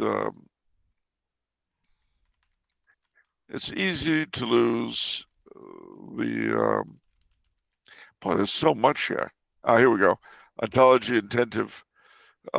James Delaney says, by preaching often on the social kingship of Christ and on the lives of kingly saints. That's also true. You got me there, Mr. Delaney. Your forebear would be proud. Maldonado's, would you recommend a good book on Salazar of Portugal? I actually think that's the title of a good book on Salazar of Portugal. Not a joke. I think it's called Salazar of Portugal. Came out while he was in charge. Imperial North. Hello, Mr. Charles. Christopher Feeney. Okay, I have to admit, I did smile when the 13th floor story started. Hello, Charles and Vincent, says 45 Step 54. I've been watching you two since my undergraduate days in college and bought many books for Tumble House. Thanks for being a part of my spiritual journey. Nathaniel K36, the 13th floor files have been released. Charles, less than 7. Charles's code needs debugging. David Thrower, 1969. Hey, Charles, it is bittersweet. I'm glad to be here for the final episode. but also a bit melancholy about it ending. Off the Menu will have to be found on that 13th floor now. Sadly. Interesting. A new year, a new floor. Christopher Feeney says, I have this vivid image of all the employees of the tower just gathering up all sorts of things, ripping phones off walls, carrying computers, etc., and running from the tower, gathering whatever they can. That's not, you should have seen the chaos of the gift shop earlier today. What with the show shutting down and all.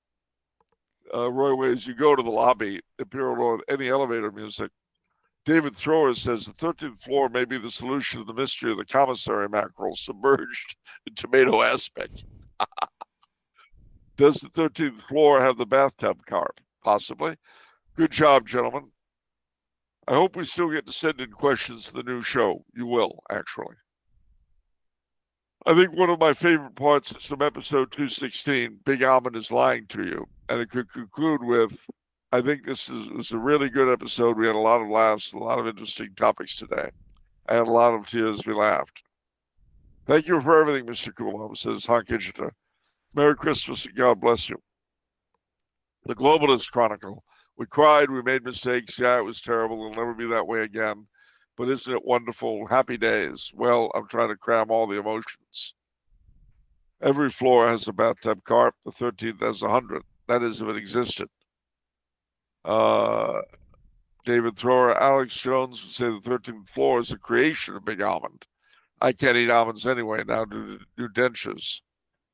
Wayland Bucephalus, I hope we don't have another weenieism in buns situation again. Yeah. Oh, my favorite episode was Little Red Riding Hood's Schnocker Grammy.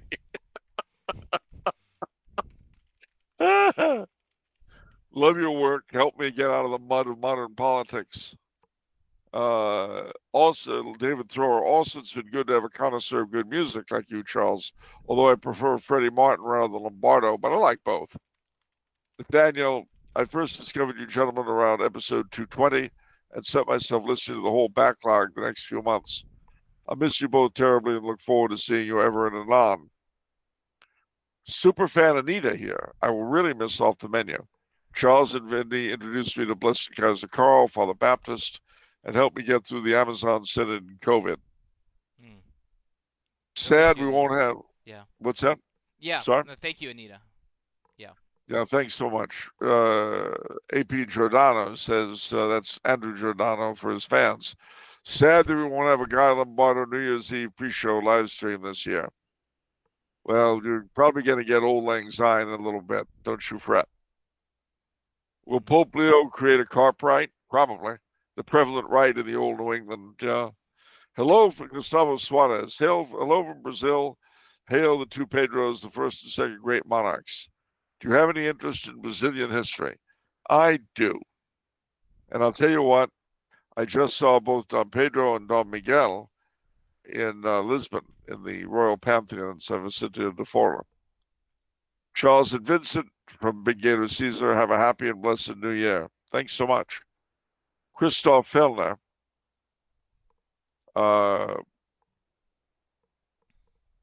First time I heard about you two guys is when you talked, was Pope Leo XIII a liberal? I still like that video. Yeah, us too.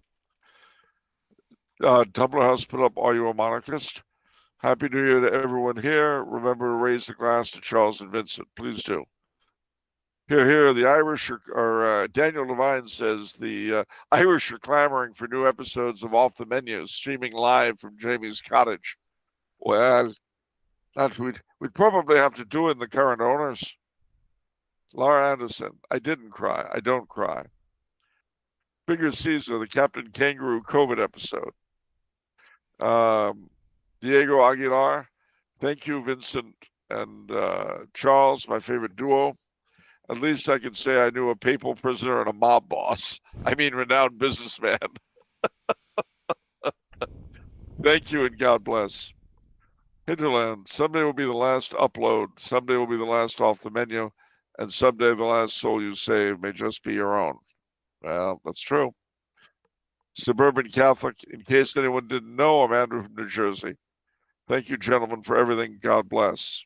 Suburban Catholic, oh, and first. I think I've gotten to the end of them.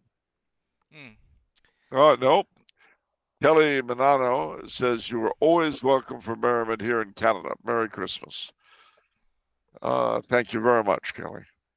The So, there are a couple comments in chat where you said, "Oh, my favorite episode is this."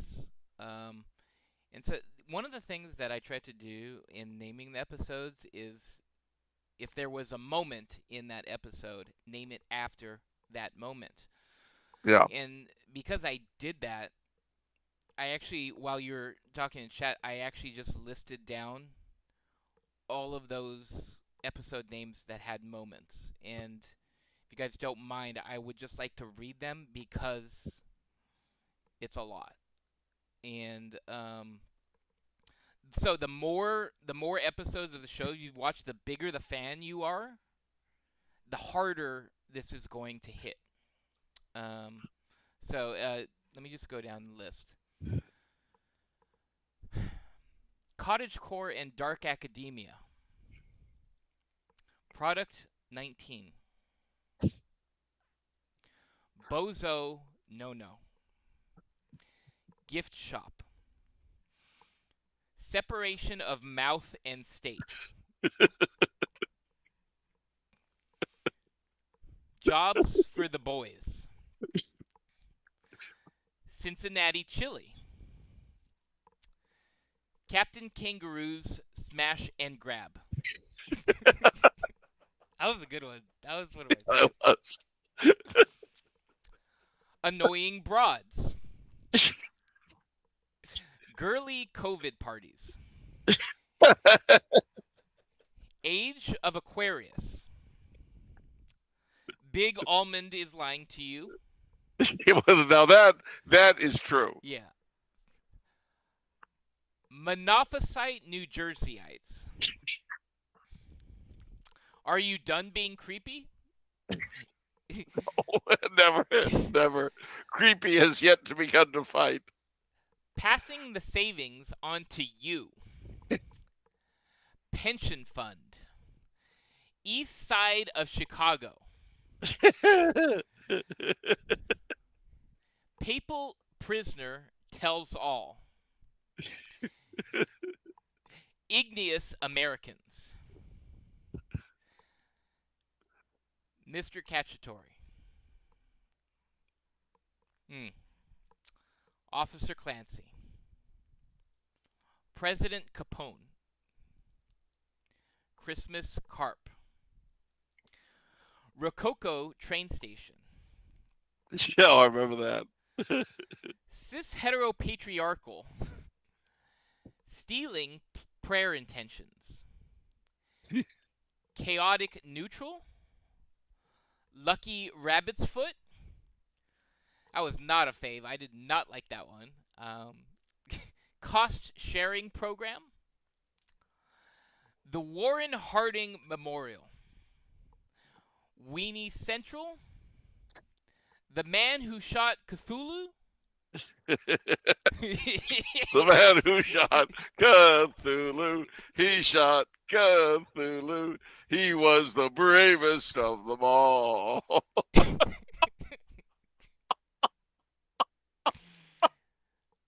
It's true, he was. Contemplation Garden. Yeah, Stupiditas omni vinci. always, ever, semper ubique. The Last Boy Scout. And last but not least, the Battle of Los Angeles. The Battle of Los Angeles. Our finest hour. That was a fine one with Carl Rotter and Tanana Chardin manning the barricades there, in an anti-aircraft gun firing at the aliens. What were they singing? Praise the Lord and pass the ammunition. Praise the Lord and swing into position. Praise the Lord and pass the ammunition, and we'll all stay free. Whew. Now, I got to ask, how many shows would give you an image like that? Colorado and Tillot Chardin manning a submachine gun, firing at alien craft attempting to attack LA in 1942, singing that song. Now, Mm. who else would have offered you that kind of imagery? No one. No one. And you know what else? We did it. I mean, listen, operators were standing by. Yes. Uh, Limited time offer. We didn't accept CODs. Void where prohibited. Be the first on your block. Batteries not included. Some assembly necessary. Oh man. And,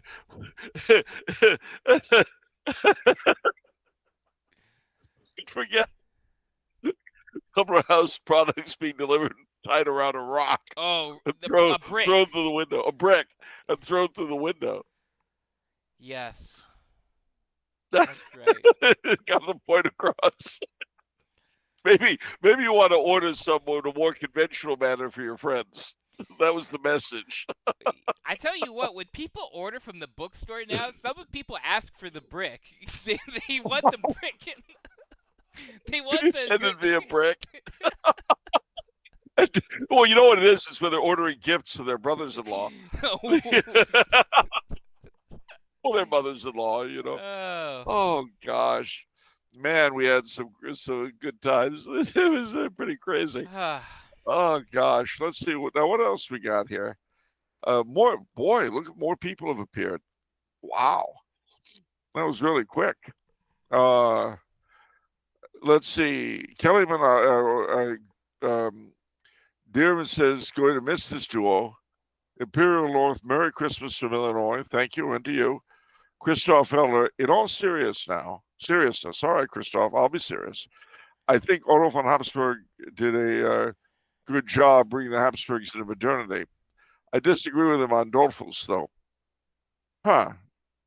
Well, I like Dollfuss, but that's because, the alternative was Renner. It was selling the country to the communists, or to the Nazis rather earlier. I'll just say that had Dollfuss not suspended Parliament, had he called for new elections, his great fear was that what happened in 1938, the National Socialists and the Socialists teaming up and giving the country to Germany, would have happened 5 years earlier. But coulda, shoulda, woulda, I guess.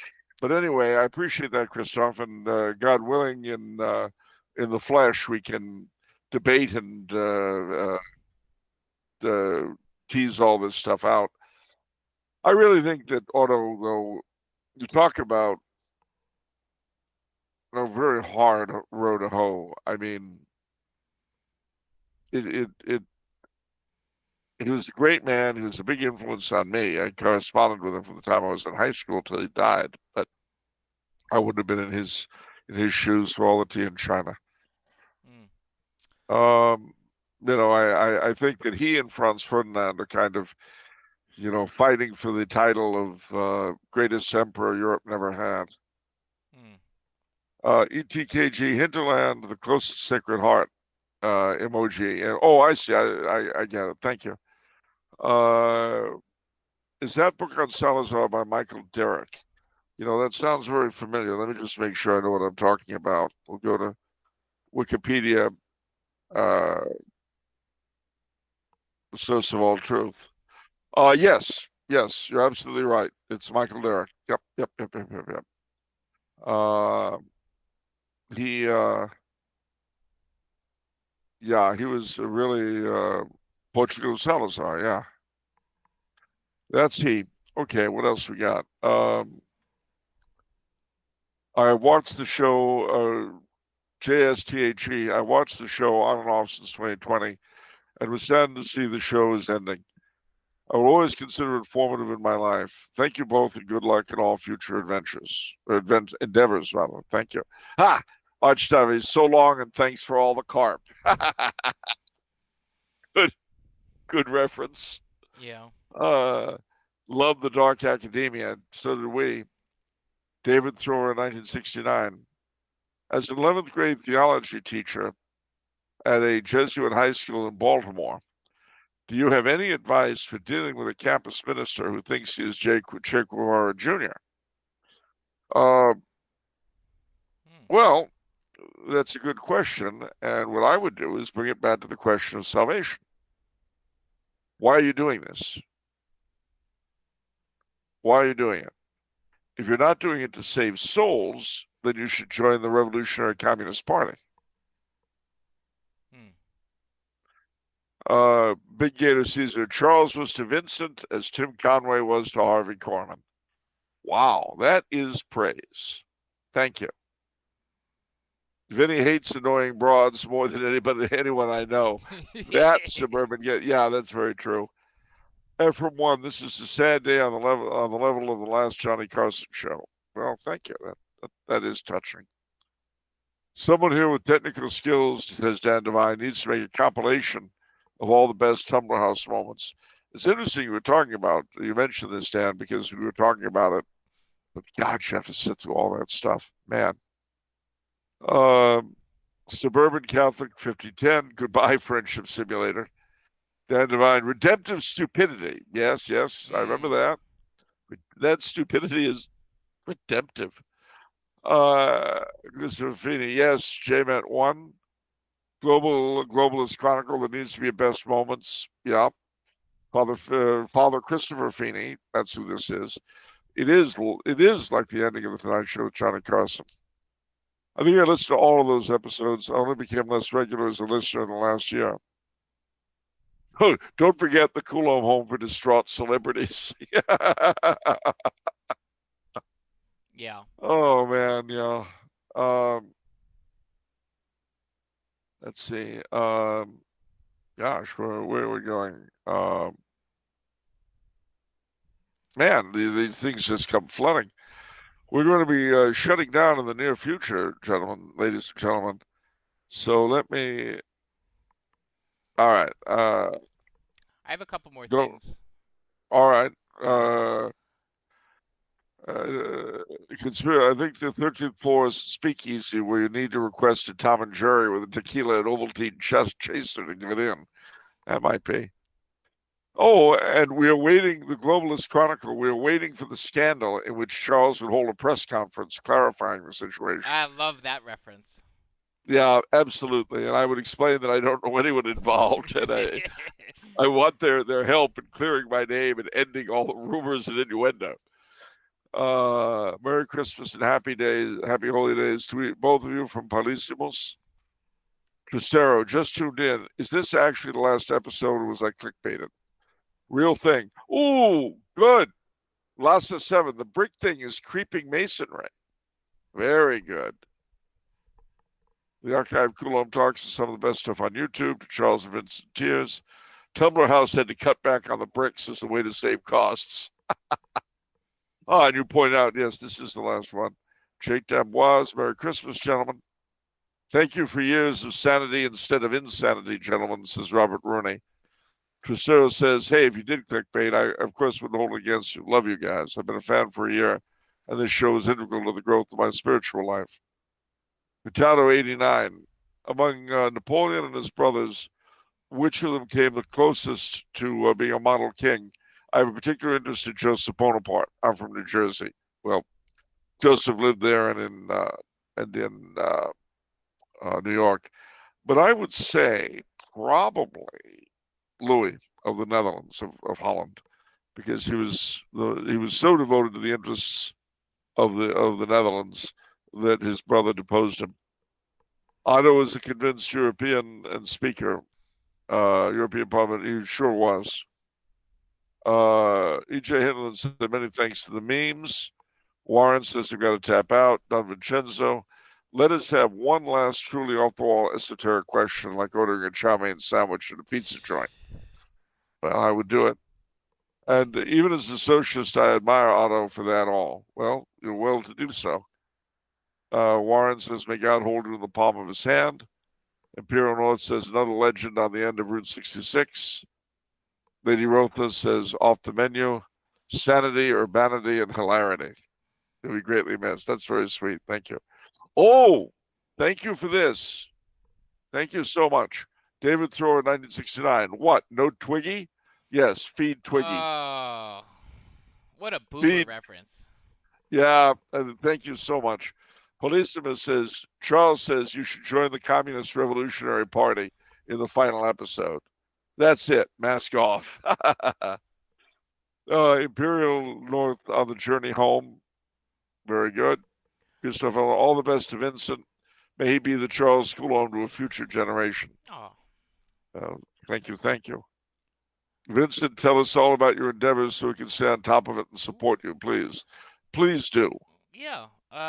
Well, we're keeping the Patreon going, and as we kind of said earlier, I mean, Charles and I, instead of having a regular show, we're it's going to be irregular timing. Maybe I don't know. Who Well, knows? the show was always kind of irregular, but now the timing will be irregular as well. Yeah, and it'll be focused. I'm looking actually to get into more publishing again. Christophe, Buffon de Chazal, in terms of the end of democracy, I'm investigating potential with that. I'm doing a lot of actually marketing consulting, actually for a couple Catholic presses right now, and actually I think I can name drop this. I'm actually helping the TFP with their marketing and their website. So that's been really fun. But yeah, if you want to support me, just the Patreon would be the best way. Yeah, that's what I've got going on. Uh, Chad, I Was tune our in from time to time over the years. I didn't know they were ending. Can someone tell me why they are? Oh, oh, can you tell Ninja Master 3453 why we're ending, Charles?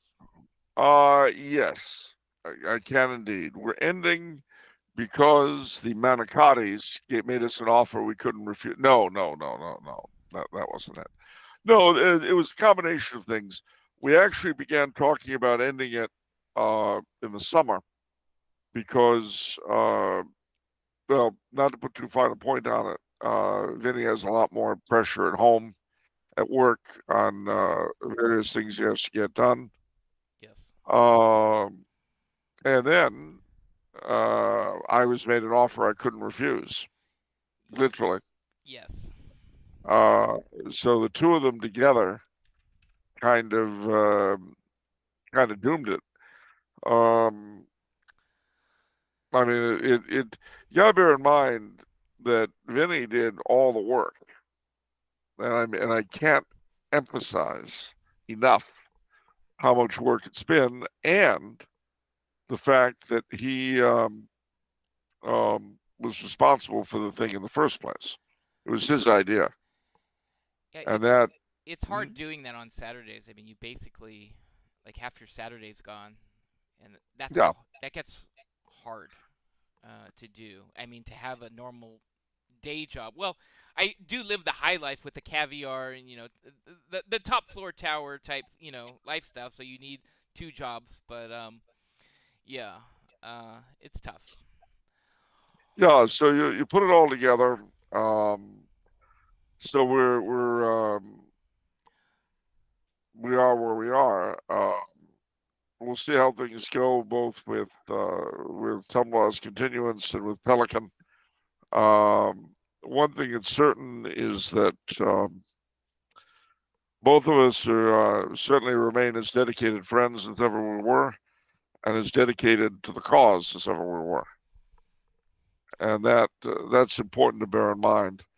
It's a transition, it's a change, uh, it's an end of one particular effort, but both of us are going to continue to the best of our abilities to fight the good fight until we, can't anymore. Absolutely. Um, what's the best road trip you ever had? Ah, I've had so many. Uh, the best road trip I ever had actually was probably LA to Boston. Uh, will do, Vincent. Charles has had enough of our inanity. No, I have never had enough inanity. You stop that defeatist propaganda right there. Greetings from Sarasota, Florida, says David Sewell. Christ is King, indeed. Uh, the Pelican, uh, 2 words, big pelican, says Dan Devine. Well, Michael Hurtado, the Insulata family is already willing and able to assist gift shop distribution rights. Uh, there's a somewhat critical comment about Pelican, which I won't repeat in extenso. But let's see. It's a new endeavor. We'll find all we can do is the best we can with what we've got. Uh, please God, it'll succeed. It's got some really good people in it. Then if it doesn't, then we'll do something else. It's the way life is. But pray that it works. One of the things that we've always tried to do all these years, we've never criticized other platforms, other traditional Catholic podcasts, Orthodox Catholic podcasts. We've never done that because the enemy is so huge and so gigantic. It's a horrible thing to go after allies in this fight. And it's also counterproductive because it's presuming that I know the best method to do the job. What if I don't? What if through my attacking something, I unwittingly destroy something that would have succeeded given time? Yeah. Suspended judgment, ladies and gentlemen. Give things a chance. That's something we've said throughout the past 9 years. And I'll say it again. The rush to judgment will do you no good whatsoever. And don't let the perfect be the enemy of the good. These people aren't doing things the way I would do it. Yeah, well, okay. That reminds I actually was not correct when I said we never use clickbait. I did it one time, and it was one of my favorite little mini segments. It was I forgot what I named it. It was something like "People need to stop Michael Voris" or something like that, and what it was you doing this rant on how the clergy need to shut Michael Voris down Oh, yeah. by not having scandal, all these crazy, insane scandals that were going on. And so That, everybody tuned into that thinking it was going to be something complete, like, a food fight. And then yeah, they yeah. didn't get that at all. No, they didn't get it. That's absolutely true. That's absolutely right. We and, told the and clergy, that got so many clicks. That was like one of our most popular, if not our most popular video. well, people wanted a food fight. Yeah. And instead they got, you clergy, you show Voris. You shut him down by being virtuous. You don't give him a leg to stand on. It's not what people were expecting at all. Oh, God. Dan Devine says Murray Manicotti run us made Charles an offer he couldn't refuse, especially after that carpet is bad. Let me tell you, a carpet in your bed is kind of slimy. Off the menu is not finished, says Pelisimus, but off the schedule, great.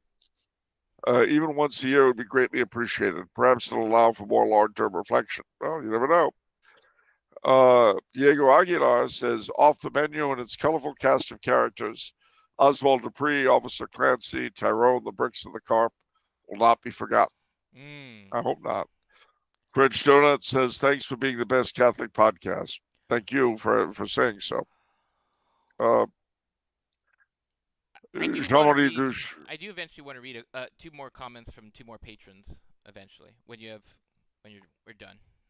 All right. Well, Jean-Marie Duchesne, understand I had to reel back some of my own hurt feelings and skepticism.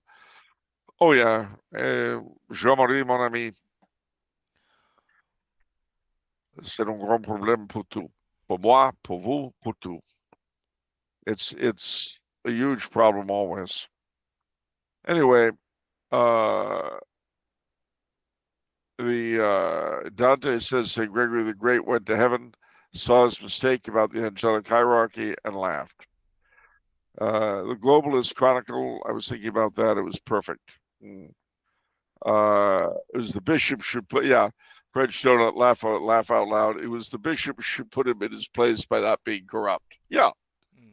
Exactly. Hilarious. The Globalist Chronicle. Uh, the gosh, uh, boy, this thing is running back and forth. I'll tell you, I'm now I'm way up front where I don't want to be. Oh man, we're gonna have to. Here we go. You show Michael Voris. Well, we talked about it. All hail the Don. That's you. And I. Oh, Binky, the web elf, is annoyed. Alrighty, All Charles. right, let's do some. Yeah, yeah. Give us some of the others. All right. I'm going to read um, sort of the final comment from Andrew from New Jersey. Actually, I'm sorry, Andrew, I can't get to your questions. We're just out of time. You have a lot of wonderful questions, but we're just out of time on this one. So I'm going to read your beautiful introduction here. Hello, gentlemen, and greetings one last time from the Garden State, the great state of New Jersey. I have many final questions, but I would be remiss if I did not say how important this show was for me. It may seem strange on the surface to be so sentimental over a podcast, but I and so many others owe so much to this show. I discovered Off the Menu at a time when I had only recently come back to the faith after a long time away. At that point, my life could have gone in so many different directions, but I happened to stumble upon this show, which I truly believe was God's providence. Through the show, I was brought to a deeper understanding of my faith, found the Latin Mass, and eventually found my way to a book signing and lecture on the Holy Grail in an Irish bar in Bronxville, where I met the man who would eventually become the godfather to my son, and someone I considered to be a great friend. That night, I also met many others who I now proudly call my dearest friends for the first time. It's no exaggeration to say that the show has radically changed my life for the better. If this is true for me, I cannot fathom how many people this is also true for.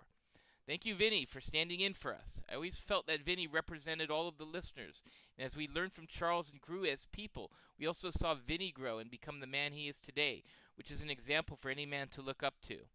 Thank you to Charles for your lessons, be it on the War of Spanish Succession, what we call Queen Anne's War, or how to provide fatherly guidance to a son. Countless of us are better men because of you. Gentlemen, in your future endeavors, I wish you nothing but the best. You have my support and my prayers always. Andrew from New Jersey. Mm. Well, this is, of course, now we come close to the part we've been dreading. I'd like to read all the rest of them, but they keep coming in, and we'd never get to the end of it. So there are a couple of things I'd like to say, if I may. At the risk of sounding like a countercultural boomer, what this show at the end of the day was really, I'm sorry to put it this way, it was about love. Now, when you put it like that, it sounds goopy, and I don't mean to.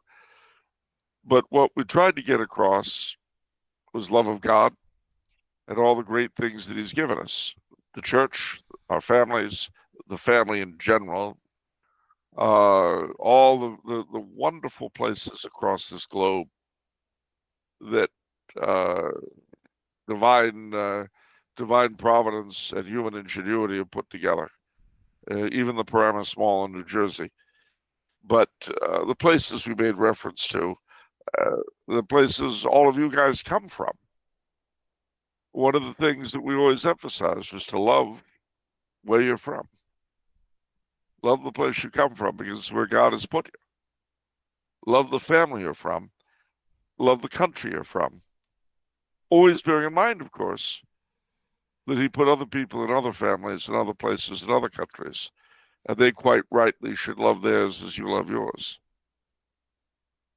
It's to be expected. Um, we, whether it was a question of cuisine or etiquette or clothing, the second nod to Peter Barlow out there, uh, whatever it was that we were dealing with, it all comes back to the same thing: love of God, being the kind of individual that God intended for us to be, both in the general and as individuals. There's a Charles Coulomb he has in his mind, whom I have not yet lived up to. And of course, it's been a lifelong quest trying to. And I hope that by the time I die, I'll be in striking distance. If I'm not, and I'm not in mortal sin, then please God, I'll get the rest of the things straightened out in purgatory. And by the time I enter heaven, I'll be the Charles Coulomb he intended from all eternity for me to be. And what is true for me is true for each and every one of us.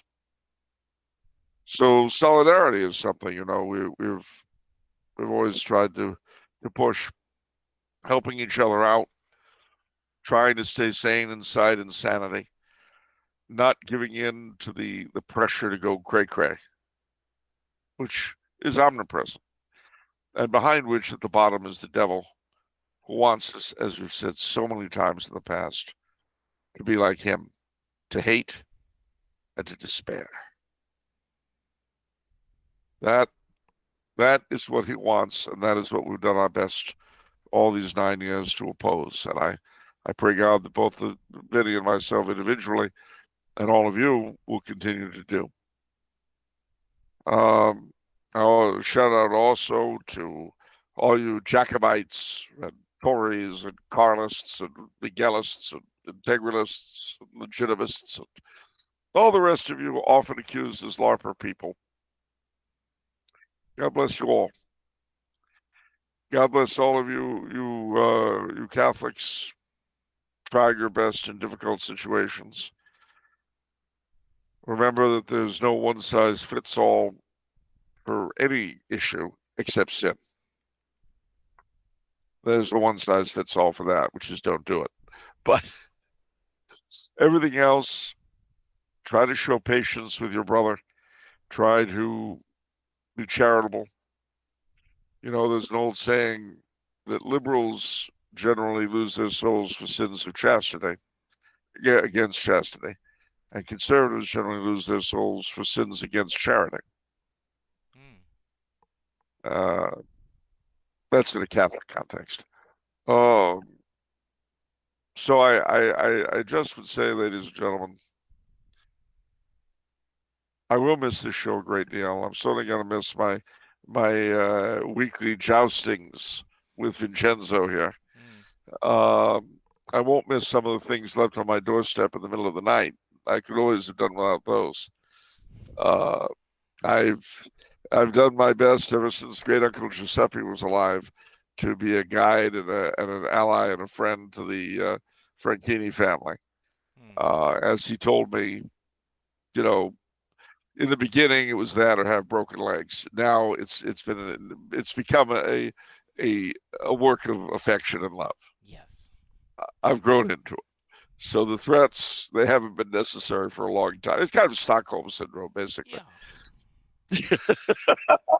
You- I like that rapid agreement. Yeah, it's Stockholm syndrome, all right. Stockholm syndrome.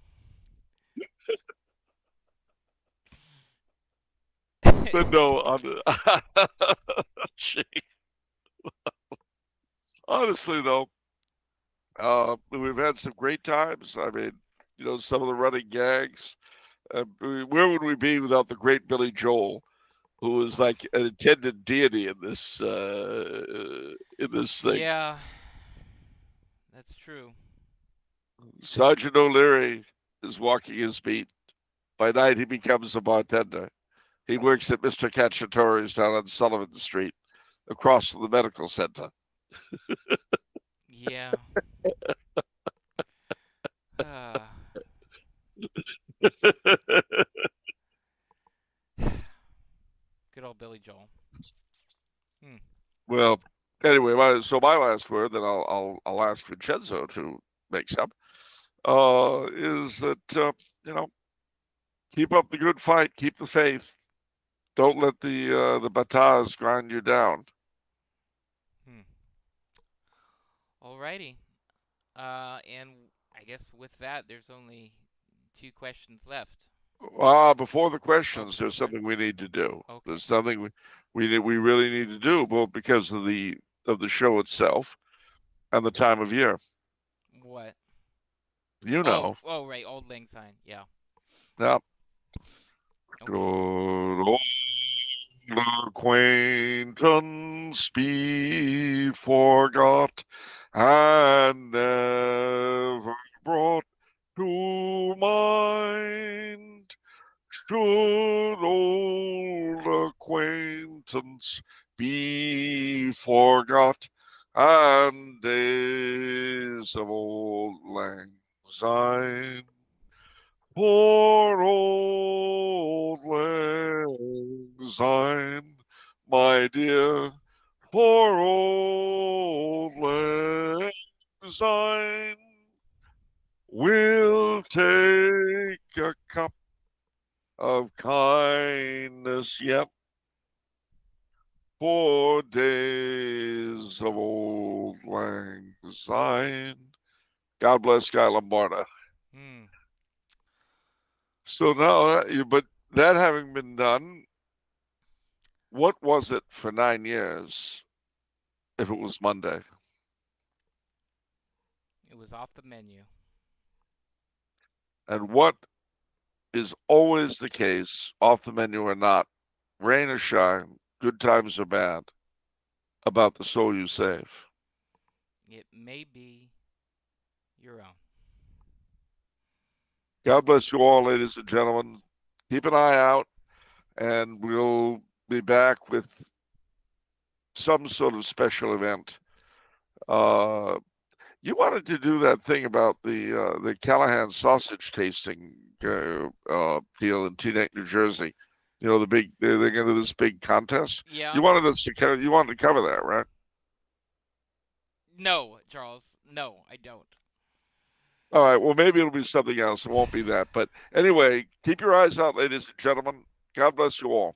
God bless you all.